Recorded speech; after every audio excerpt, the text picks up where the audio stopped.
ವೆಂಕಟಾಚಲ ಮಹಿಮೆಯನ್ನು ನಾವು ಸ್ವಲ್ಪ ಮಟ್ಟಿಗೆ ತಿಳ್ಕೊಂಡ್ವಿ. ಇನ್ನೂ ವಿಷಯಗಳು ಬೇಕಾದಷ್ಟಿದೆ. ವರಾಹ ಪುರಾಣದಲ್ಲೂ ಮಹಿಮೆಗಳನ್ನು ಹೇಳಿದ್ದಾರೆ. ಅದನ್ನು ಸ್ವಲ್ಪ ಇವತ್ತು ತಿಳಿಲಿಕ್ಕೆ ಪ್ರಯತ್ನ ಮಾಡೋಣ.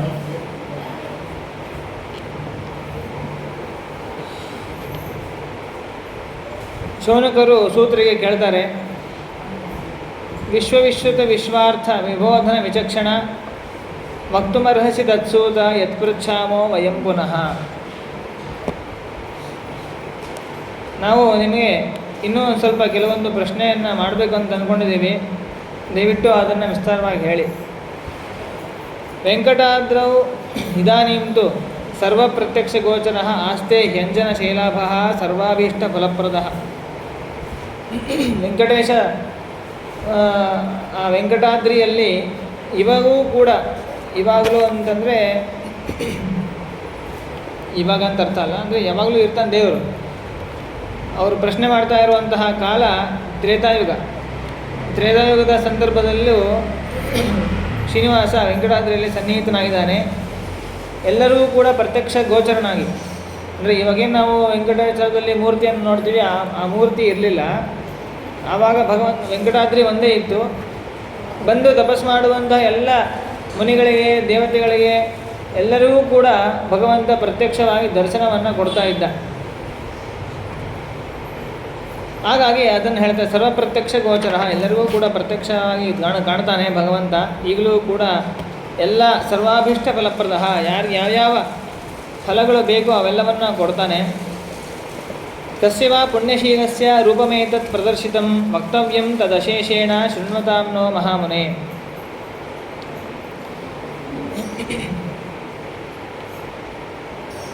ಈ ಭಗವಂತ ಯಾರ್ಯಾರಿಗೆ ತನ್ನ ರೂಪವನ್ನು ದರ್ಶನ ಮಾಡಿಸಿದ, ತಪಸ್ವಿಗಳಿಗೆ ಯಾರ್ಯಾರು ತಪಸ್ಸು ಮಾಡಿದ್ರು, ಹೇಗೆ ತಪಸ್ಸು ಮಾಡಿದ್ರು, ಯಾರ್ಯಾರಿಗೆ ತನ್ನ ರೂಪವನ್ನು ತೋರಿಸಿದ, ಅದೆಲ್ಲವನ್ನು ದಯವಿಟ್ಟು ಹೇಳಿ ಅಂತ ಕೇಳಿದಾಗ ಸೂತಾಚಾರ್ಯರು ಹೇಳ್ತಾರೆ, ಶೃಣುದ್ಧಂ ಮುನಿಯೋ ಯೂಯಂ ವೆಂಕಟೇಶ ಕಥಾಂ ಪರಾಂ ವ್ಯಾಸೇನ ಮುನಿನಾ ಪ್ರೋಕ್ತಾಂ ಮಹ್ಯಂ ಪೂರ್ವಂ ಸ್ವಯಂಭುವಃ. ವೇದವ್ಯಾಸ ದೇವರು ನನಗೆ ಹೇಳಿರ್ತಕ್ಕಂತಹ ವಿಷಯವನ್ನು ನಾನು ನಿಮಗೆ ಹೇಳ್ತೇನೆ. ಸೂತಾಚಾರ್ಯರು ವೇದವ್ಯಾಸ ದೇವರ ಶಿಷ್ಯರು. ಭಾಗವತದಲ್ಲೂ ಕೂಡ ಬರ್ತದೆ.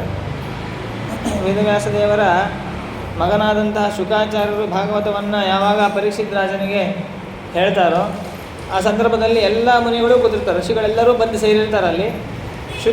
ಅಲ್ಲಿ ಸೂತಾಚಾರ್ಯರು ಇರ್ತಾರೆ. ಶುಕಾಚಾರ್ಯರ ಪ್ರವಚನವನ್ನು ಕೇಳಿ ಬಂದಾಗ ಶೌನಕರು ಸೂತಾಚಾರ್ಯರು ಪ್ರಶ್ನೆ ಮಾಡ್ತಾರೆ. ಆಗ ಅವರಿಗೆ ಸೂತಾಚಾರ್ಯರು ಭಾಗವತವನ್ನು ಉಪದೇಶ ಮಾಡ್ತಾರೆ. ಅದೇ ರೀತಿ ಅನೇಕ ಪುರಾಣಗಳನ್ನು ಉಪದೇಶ ಮಾಡ್ತಾರೆ. ಉಪದೇಶ ಅಂದರೆ ಅವರು ಶೌನಕರು ಜ್ಞಾನಿಗಳೇ, ಕೇವಲ ಎಲ್ಲ ಲೋಕ ಜನರಿಗೆ ಗೊತ್ತಾಗಲಿ, ಭಗವಂತನ ಕಥೆಗಳು ಸರ್ವತ್ರ ಪ್ರಚಾರ ಆಗಲಿ ಅನ್ನೋ ಉದ್ದೇಶದಿಂದ ಅವರು ಆ ರೀತಿಯಾಗಿ ಪ್ರಶ್ನೆ ಉತ್ತರ ಮೂಲಕವಾಗಿ ಶ್ರವಣವನ್ನು ಮಾಡ್ತಾರೆ. ಅದೇ ರೀತಿ ಪ್ರಶ್ನೆ ಕೇಳಿದಾಗ ಹೇಳ್ತಾರೆ ಸೂತಾಚಾರ್ಯರು, ಪ್ರದರ್ಶಿತಮಿದಂ ರೂಪಂ ತತ್ಕಥಾಮ್ಯಹಂ ವೃತ್ತಾಂತಮಾದಿತಃ ಕೃತ್ವ ಶೃಣ್ವಂತು ಮುನಿಸತ್ತಮಾಹ. ನೀವೆಲ್ಲ ಶೌನಕರೇ ಕೇಳಿ, ಯಾರ್ಯಾರಿಗೆ ಭಗವಂತ ರೂಪವನ್ನು ಪ್ರದರ್ಶನ ಮಾಡ್ದ ಅನ್ನೋದನ್ನು ಹೇಳ್ತೇನೆ ಅಂತ. ಹಿಂದೆ ಕದಾಚಿತ್ ಜಾಬಾಲಿ, ಕಾಶ್ಯಪ, ಗೌತಮ, ಅಗಸ್ತ್ಯ, ವಾಮದೇವ, ಶತಾನಂದ ಮತ್ತು ಇತ್ಯಾದಿ ಮುನಿಗಳು, ಯೋಗಿಗಳಾದಂತಹ ಸನಕಾದಿಗಳು, ಇಂದ್ರದೇವರ ಮೊದಲಾದಂತಹ ದೇವತೆಗಳು, ಇವರೆಲ್ಲರೂ ಕೂಡ ಹಿರಣ್ಯಕಶಿಪುವಿನ ವಂಶದಲ್ಲಿ ಬಂದಂತಹ ದೈತ್ಯರಿಂದ ಪೀಡಿತರಾಗಿ ಭಗವಂತನ ಹತ್ರ ಹೋಗ್ತಾರೆ. ಹೋಗಿ ಶರಣಾಗತಿಯನ್ನು ಕೇಳಲಿಕ್ಕೆ ಅಂತ ಹೋಗ್ತಾರೆ. ವಿಷ್ಣುವೇ ತನ್ನ ನಿವೇದಿತಂ, ಭಗವಂತನ ಹತ್ರ ನಿವೇದನೆ ಮಾಡ್ಕೊಳ್ಳೋಣ ಅಂತ ಹೇಳಿ ಎಲ್ಲಿ ಹೋಗ್ತಾರೆ ಅಂತಂದರೆ ಶ್ವೇತದ್ವೀಪದ ಉತ್ತರ ತೀರ, ಪಯೋಬ್ಧೇರುತ್ತರಂ ತೀರಂ ಆಸಾದ ವಿಭುದರ್ಶಭಾಹ. ಯಾವಾಗಲೂ ಭಗವಂತ ಈ ರೀತಿಯಾಗಿ ಲೋಕದಲ್ಲಿ ಅಸುರರ ಬಾಧೆ ಜಾಸ್ತಿ ಆದಾಗ, ಅಜ್ಞಾನದ ಬಾಧೆ ಜಾಸ್ತಿ ಆದಾಗ ಬಲಾವತಾರವನ್ನು ಮಾಡುವ ಉದ್ದೇಶದಿಂದ ಅಥವಾ ಜ್ಞಾನಾವತಾರವನ್ನು ಮಾಡಬೇಕಾದಾಗಲೆಲ್ಲ ದೇವತೆಗಳು ಹೋಗಿ ಭಗವಂತನನ್ನು ಪ್ರಾರ್ಥನೆ ಮಾಡ್ತಾರೆ. ಪ್ರಾರ್ಥನೆ ಮಾಡಿದಾಗಲಷ್ಟೇ ಭಗವಂತ ಅವತಾರ ಮಾಡ್ತಾನೆ. ಯಾವುದೇ ಅವತಾರ ಆಗಿರ್ಬೋದು, ಅದೆಲ್ಲವೂ ಅದೆಲ್ಲ ಸಂದರ್ಭದಲ್ಲೂ ದೇವತೆಗಳು ಪ್ರಾರ್ಥನೆ ಮಾಡಿರ್ತಾರೆ. ದೇವತೆಗಳು ಹೋಗಿ ಕ್ಷೀರಸಾಗರದ ಮಧ್ಯದಲ್ಲಿರುವಂತಹ ಶ್ವೇತದ್ವೀಪದಲ್ಲಿ ಇರ್ತಕ್ಕಂಥ ಪರಮಾತ್ಮನನ್ನು ಸ್ತೋತ್ರ ಮಾಡ್ತಾರೆ. ಸ್ತೋತ್ರ ಮಾಡಿ ಅವನನ್ನು ಸ್ತೋತ್ರ ಮಾಡಿ ಪ್ರಾರ್ಥನೆ ಮಾಡಿದಾಗ ಭಗವಂತ ಅಭಯವನ್ನು ಕೊಡ್ತಾನೆ. ಆಗ ಅವತಾರ ಮಾಡಿ ಲೋಕದಲ್ಲಿ ದೇವತೆಗಳನ್ನು, ಬೇರೆ ಎಲ್ಲ ಸಜ್ಜನರನ್ನು ರಕ್ಷಣೆ ಮಾಡ್ತಾನೆ, ದೈತ್ಯರನ್ನು ಸಂಹಾರ ಮಾಡಿ. ಅದೇ ಥರ ಪ್ರತಿ ಸತಿ ಮಾಡೋ ಥರ ಈ ಸತಿನೂ ಹೋಗ್ತಾರೆ. ಹೋಗಿ ಎಲ್ಲ ಸ್ತೋತ್ರಗಳನ್ನು ಹೇಳಿ ಭಗವಂತನಿಗೆ ಸಂತೋಷಗೊಳಿಸ್ತಾರೆ ಎಲ್ಲ ಋಷಿಗಳು, ಅಗಸ್ತ್ಯರೇ ಮೊದಲಾದಂಥ ಋಷಿಗಳು ಮತ್ತು ದೇವತೆಗಳೆಲ್ಲರೂ ಸೇರಿ. ಕ್ಷೀರೋದಶಾಯಿನ್ ಭಗವನ್ ಸರ್ವಕಾರಣ ಕಾರಣ ಸೂಕ್ಷ್ಮ ಪ್ರಕೃತಿ ಸಂಲೀನಂ ಜೀವತತ್ವೇ ಋತಃ ಪ್ರಭೋ ಸೃಷ್ಟಿಕಾಲೇ ಭವಾನೇವ ತ್ವತ್ತೋನ್ಯನ್ ಹಿ ವಿದ್ಯತೆ ಸ್ರಷ್ಟಾ ತ್ವಮೇವ ಸರ್ವಸ್ಯ ಜಂಗಮ ಸ್ಥಾವರಾತ್ಮನಃ. ಸ್ವಾಮಿ, ನೀನೇ ಎಲ್ಲರಿಗೂ ಕಾರಣನಾದವನು ನೀನೇ. ಎಲ್ಲರಿಗೂ ಕಾರಣನಾದವರು ಯಾರೋ ಅವರಿಗೂ ಕಾರಣನಾದವರು ನೀನೇ. ಎಲ್ಲರನ್ನ ಸೃಷ್ಟಿ ಮಾಡಿದವರು ಬ್ರಹ್ಮದೇವರು. ಬ್ರಹ್ಮದೇವರಿಗೂ ಕೂಡ ತನ್ನ ನಾಭಿ ಕಮಲದಿಂದ ಸೃಷ್ಟಿ ಮಾಡಿದವನು ಪರಮಾತ್ಮ. ಇದು ಚೇತನರ ವಿಷಯದಲ್ಲಿ. ಇನ್ನು ಜಡ ಎಲ್ಲ ಏನೇನು ಪಂಚಭೂತಗಳಿದೆ, ಪಂಚಭೂತಗಳಿಗೆ ಕಾರಣವಾದಂತಹ ಅಹಂಕಾರ ತತ್ವ, ಅಹಂಕಾರ ತತ್ವಕ್ಕೆ ಕಾರಣವಾದಂತಹ ಮಹತ್ತತ್ವ, ಮಹತ್ತತ್ವಕ್ಕೆ ಕಾರಣವಾದಂತಹ ಪ್ರಕೃತಿ ತತ್ವ. ಆ ಪ್ರಕೃತಿ ತತ್ವವೂ ಕೂಡ ನಿನ್ನ ಅಧೀನವಾಗಿದೆ. ಸೂಕ್ಷ್ಮ ಪ್ರಕೃತಿ ಸಲ್ಲೀನಂ ಜೀವತತ್ವ ಇದೆ ಪ್ರಭೋ. ಅಂತಹ ಸೂಕ್ಷ್ಮವಾದ ಪ್ರಕೃತಿ, ಸೂಕ್ಷ್ಮವಾದ ಪ್ರಕೃತಿ ಎಲ್ಲವೂ ಕೂಡ ನಿನ್ನಲ್ಲೇನೆ ಲಯವಾಗಿದೆ. ಅಂತಹ ನೀನು ಯಾರೂ ಇರಲಿಲ್ಲ ಸೃಷ್ಟಿಕಾಲದಲ್ಲಿ, ನೀನೊಬ್ಬನೇ ಇದ್ದಿ. ಎಲ್ಲರೂ ನಿನ್ನ ಉದರದಲ್ಲಿ ಹೊಟ್ಟೆ ಒಳಗಡೆ ಹೋಗ್ಬಿಟ್ಟಿದ್ದು, ಹೊರಗಡೆ ಯಾರೂ ಇರಲಿಲ್ಲ ಪ್ರಳಯ ಕಾಲದಲ್ಲಿ. ಅಂತಹ ನೀನು, ನಿನ್ನಿಂದ ಎಲ್ಲರೂ ಕೂಡ ಸೃಷ್ಟಿಯಾಗಿದ್ದಾರೆ. ಸೃಷ್ಟಿಕಾಲೇ ಭವಾನೇವ ನೋಡ್ರಿ. ವಾಸುದೇವೋ ವಿಧವಾ ಇದಮಗ್ರ ಆಸೀತ್ ನ ಬ್ರಹ್ಮ ನ ಚ ಶಂಕರ. ಪರಮಾತ್ಮನೇ ಒಬ್ಬನೇ ಸೃಷ್ಟಿಕಾಲದಲ್ಲಿದ್ದ, ಯಾರು ಬ್ರಹ್ಮದೇವರು ಇರಲಿಲ್ಲ, ಶಂಕರ ಇರಲಿಲ್ಲ. ಆದ್ದರಿಂದ ಪರಮಾತ್ಮ ಸರ್ವೋತ್ತಮ ಅಂತ ನಾವು ವೇದಗಳಿಂದ ತಿಳ್ಕೊಳ್ಳೋಕೆ ಸಾಧ್ಯ. ಬ್ರಹ್ಮದೇವರು, ರುದ್ರದೇವರು ಭಗವಂತನಿಂದ ಹುಟ್ಟಿದ್ರು. ದೇವರು ಎಲ್ಲಿಂದ ಹುಟ್ಟಿದ, ಯಾರಿಂದ ಹುಟ್ಟಿದ ದೇವರು? ಈ ಸೈನ್ಸ್ ಪ್ರಕಾರ ಶೂನ್ಯದಿಂದ ಹುಟ್ಟಿದ, ಶೂನ್ಯದಿಂದ ಜಗತ್ ಸೃಷ್ಟಿ ಆಯಿತು ಅಂತ ಹೇಳ್ತಾರೆ. ಏನೂ ಇರಲಿಲ್ಲ ಮುಂಚೆ, ಆಮೇಲೆ ಎಲ್ಲ ಸೃಷ್ಟಿ ಆಯಿತು ಅಂತ. ಇದು ಅತ್ಯಂತ ಅಸಂಭಾವಿತ. ಅಸದೇವ ಇದಮಗ್ರ ಆಸೀತ್ ಅಂತ ಅವ್ರ ಪ್ರಕಾರ. ಅಸತ್ತಿನಿಂದ ಸೃಷ್ಟಿ ಆಗ್ಲಿಕ್ಕೆ ಸಾಧ್ಯನೇ ಇಲ್ಲ. ಏನೂ ಇಲ್ಲ ಅಂತ ಸೃಷ್ಟಿ ಆಯಿತು ಅನ್ನೋದು ಅದು ಅಶಾಸ್ತ್ರೀಯ, ಹೇಳಲಿಕ್ಕೆ ಬರೋದೇ ಇಲ್ಲ ಅದನ್ನು. ಈಗ ಒಂದು ಪುಸ್ತಕ ಇದೆ, ಪುಸ್ತಕ ಸೃಷ್ಟಿಯಾಗಿದೆ ಅಂದರೆ ಅದಕ್ಕೆ ಒಂದು ಕಾರಣವಾದಂತಹ ಪದಾರ್ಥ ಇದೆ. ಮರಗಳಿಂದ ಪೇಪರ್ ಮಾಡ್ತಾರೆ, ಮರಗಳಿದೆ, ಮರದಿಂದ ಸೃಷ್ಟಿಯಾಯಿತು. ಮರ ಹೇಗೆ ಸೃಷ್ಟಿಯಾಯಿತು? ಮರ ಭೂಮಿಯಿಂದ ಸೃಷ್ಟಿಯಾಯಿತು. ಭೂಮಿ ಮೂಲ ಪದಾರ್ಥ, ಅದು ಪೃಥ್ವಿ. ಈ ರೀತಿಯಾಗಿ ಯಾವುದೇ ಪದಾರ್ಥದ ಮೂಲವನ್ನು ಹುಡುಕ್ತಾ ಹೋದರೂ ಕೂಡ ನಾವು ಅದಕ್ಕೊಂದು ವಸ್ತುವಿನ ಸತ್ಯವಾದ ಪದಾರ್ಥವೇ ನಮಗೆ ಸಿಗುತ್ತೆ ಹೊರತು ಅಸತ್ಯವಾದ ಪದಾರ್ಥ ಸಿಗೋದಿಲ್ಲ, ಇಲ್ಲವೇ ಇಲ್ಲ. ಆದ್ದರಿಂದ ನೀನು ಹಾಗಾದರೆ ಎಲ್ಲ ಚೇತನರಿಗೂ ಕಾರಣನಾದವನು ಪರಮಾತ್ಮ. ಚೇತನರಿಗೆ ಉತ್ಪತ್ತಿ ಇಲ್ಲ.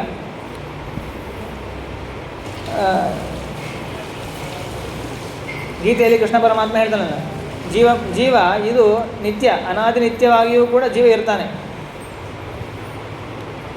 ಇದ್ದಂತಹ ಜೀವನಿಗೆ ದೇಹವನ್ನು ಕೊಡೋದು ಮಾತ್ರ ಪರಮಾತ್ಮ. ದೇಹ ಸಂಬಂಧವೇ ಜೀವನ ಹುಟ್ಟು ಹೊರತು ಜೀವನಿಗೆ ಸೃಷ್ಟಿ ಇಲ್ಲ, ಉತ್ಪತ್ತಿ ಇಲ್ಲ. ಅಚೇತನವಾದ ಪದಾರ್ಥಗಳಿಗೂ ಅಷ್ಟೇ. ಅಚೇತನ ಪದಾರ್ಥ ಹುಟ್ಟಬೇಕು ಅಂತಂದರೆ ಅದಕ್ಕೊಂದು ಕಾರಣವಾದಿರಬೇಕು. ಹಾಗಾದರೆ ಎಲ್ಲದಕ್ಕೂ ಕಾರಣವಾದದ್ದು ಯಾವುದು ಅಂದರೆ ಅದು ಮೂಲ ಪ್ರಕೃತಿ ತತ್ವ ಅಂತ ಒಂದಿದೆ, ಸೂಕ್ಷ್ಮ ಪ್ರಕೃತಿ. ಆ ಪ್ರಕೃತಿ ತತ್ವ ಅದು ಅನಾದಿ ಕಾಲ, ಅದು ಹುಟ್ಟಿಲ್ಲ. ಅದಕ್ಕೆ ಅನಾದಿ ಕಾಲದಿಂದಲೂ ಇದೆ, ಅನಂತ ಕಾಲದವರೆಗೂ ಇದ್ದೇ ಇರ್ತದೆ. ಅದರಿಂದಲೇ ಭಗವಂತ ಸೃಷ್ಟಿಯಾದಿಗಳನ್ನು ಮಾಡ್ತಾನೆ. ಹೀಗಾಗಿ ಜಡ ಪದಾರ್ಥಗಳಾಗಲಿ ಚೇತನರಿಗಾಗಲಿ ಒಂದು ಕಾರಣ, ಅನಾದಿಯಾದಂತಹ ಒಂದು ಕಾರಣವೇ ಇದೆ. ಅದು ಕೂಡ ದೇವರ ಅಧೀನವಾಗಿದೆ. ದೇವರೇ ಅದನ್ನು ಬಳಸಿಕೊಂಡು ಸೃಷ್ಟಿಯಾದಿಗಳನ್ನು ಮಾಡ್ತಾನೆ. ಹಾಗಾಗಿ ಅವನು ಸ್ವತಂತ್ರನಾದವನು. ತ್ವಮೇವ ದೃಶ್ಯಸೇ ವಿಷ್ಣು ಜಗದ್ರೂಪ ನಮೋಸ್ತುತೆ. ಸೃಷ್ಟಿಯನ್ನು ಮಾಡಿ ಜಗತ್ತನ್ನು ಸೃಷ್ಟಿ ಮಾಡಿದ ಭಗವಂತ. ದೊಡ್ಡ ಬ್ರಹ್ಮಾಂಡ 14 ಲೋಕಾತ್ಮಕವಾದದ್ದು. ಇದೆಲ್ಲವೂ ನೀನೇ ಜಗತ್ತಿನ ರೂಪದಲ್ಲಿ ನಮಗೆ ಕಾಣ್ತಾ ಇದೆಯಾ. ತ್ವಮೇವ ದೃಶ್ಯಸೇ ವಿಷ್ಣು ಜಗದ್ರೂಪ ನಮೋಸ್ತುತೆ.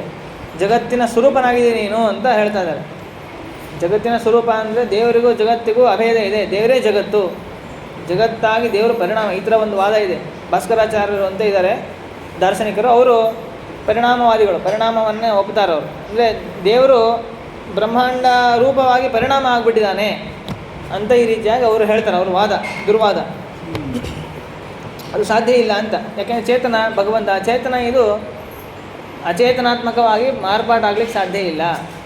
ಅಚೇತನದ ಸೃಷ್ಟಿ ಆಗಬೇಕು ಅಂದರೆ ಅದು ಅಚೇತನದಿಂದಲೇ ಜಡದಿಂದಲೇ ಜಡದ ಸೃಷ್ಟಿ ಆಗುತ್ತೆ ಹೊರತು ಜೀವನಿಂದ ಜಡ ಸೃಷ್ಟಿ ಆಗೋದಿಲ್ಲ.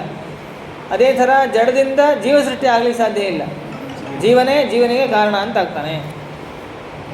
ಮತ್ತು ಇಲ್ಲಿ ಜಗದ್ರೂಪ ದೇವರು ಭಗವಂತನ ಜಗತ್ತಿನಿಂದ ಅಭಿನ್ನ ಅಂತ ಸ್ತೋತ್ರ ಮಾಡ್ತಾ ಇದ್ದಾರಲ್ಲ ಅಂತಂದರೆ, ಎಲ್ಲೆಲ್ಲಿ ಈ ರೀತಿಯಾಗಿ ಭಾಗವತದಲ್ಲಿ ವಿಸ್ತಾರವಾಗಿ ಇದ್ರ ಬಗ್ಗೆ ಶ್ರೀಮದಾಚಾರ್ಯರು ತಾತ್ಪರ್ಯ ನಿರ್ಣಯದಲ್ಲಿ, ಭಾಗವತ ತಾತ್ಪರ್ಯ ನಿರ್ಣಯದಲ್ಲಿ ಸ್ಪಷ್ಟವಾಗಿ ಪ್ರತಿಪಾದನೆ ಮಾಡ್ತಾರೆ. ಅಭೇದವನ್ನು ಎಲ್ಲೆಲ್ಲಿ ಹೇಳಿದಾರೋ, ಜಗತ್ತಿಗೂ ದೇವರಿಗೂ ಐಕ್ಯವನ್ನು ಎಲ್ಲೆಲ್ಲಿ ಹೇಳ್ತಾರೋ ಅಲ್ಲೆಲ್ಲ ನೀವು ಏನು ತಿಳ್ಕೋಬೇಕು ಅಂದರೆ ದೇವರ ಅಧೀನವಾಗಿದೆ ಜಗತ್ತು ಸಂಪೂರ್ಣವಾಗಿ ಅಂತ ಅರ್ಥ ಹೊರತು ದೇವರೇ ಜಗತ್ತು ಅಂತ ಅರ್ಥ ಅಲ್ಲ. ಇವಾಗ ಒಬ್ಬ ಸೊಪ್ಪು ಮಾರೋನು ಇರ್ತಾನೆ, ಮಾರ್ಕೆಟ್ ಹೋಗ್ತೀವಿ ಅಥವಾ ನಮ್ಮ ಮನೆ ಮುಂದೆ ಸೊಪ್ಪು ಮಾರೋನು ಹೋಗ್ತಿರ್ತಾನೆ, ಅವನ್ನ ಕರಿಬೇಕು. ಏನು ಕರಿಬೇಕು ನಾವು? ಅವನ ಹೆಸರು ಗೊತ್ತಿಲ್ಲ ನಾವು, ನಮಗೆ ಸೊಪ್ಪು ಬಾಯಿಲಿ ಅಂತ ಕರಿತೀವಿ. ಅವನಿಗೂ ಅಂದರೆ ಏನು? ಅವನ ಹೆಸರು ಸೊಪ್ಪಲ್ಲ, ಅಥವಾ ಅವನು ಸೊಪ್ಪಲ್ವೇ, ಸೊಪ್ಪಿಗೂ ಅವನಿಗೂ ಭೇದನೇ ಇದೆ. ಅಭೇದ ಇಲ್ಲ, ಆದರೂ ಅಭೇದ ವ್ಯಪದೇಶ ಮಾಡ್ತೀವಿ.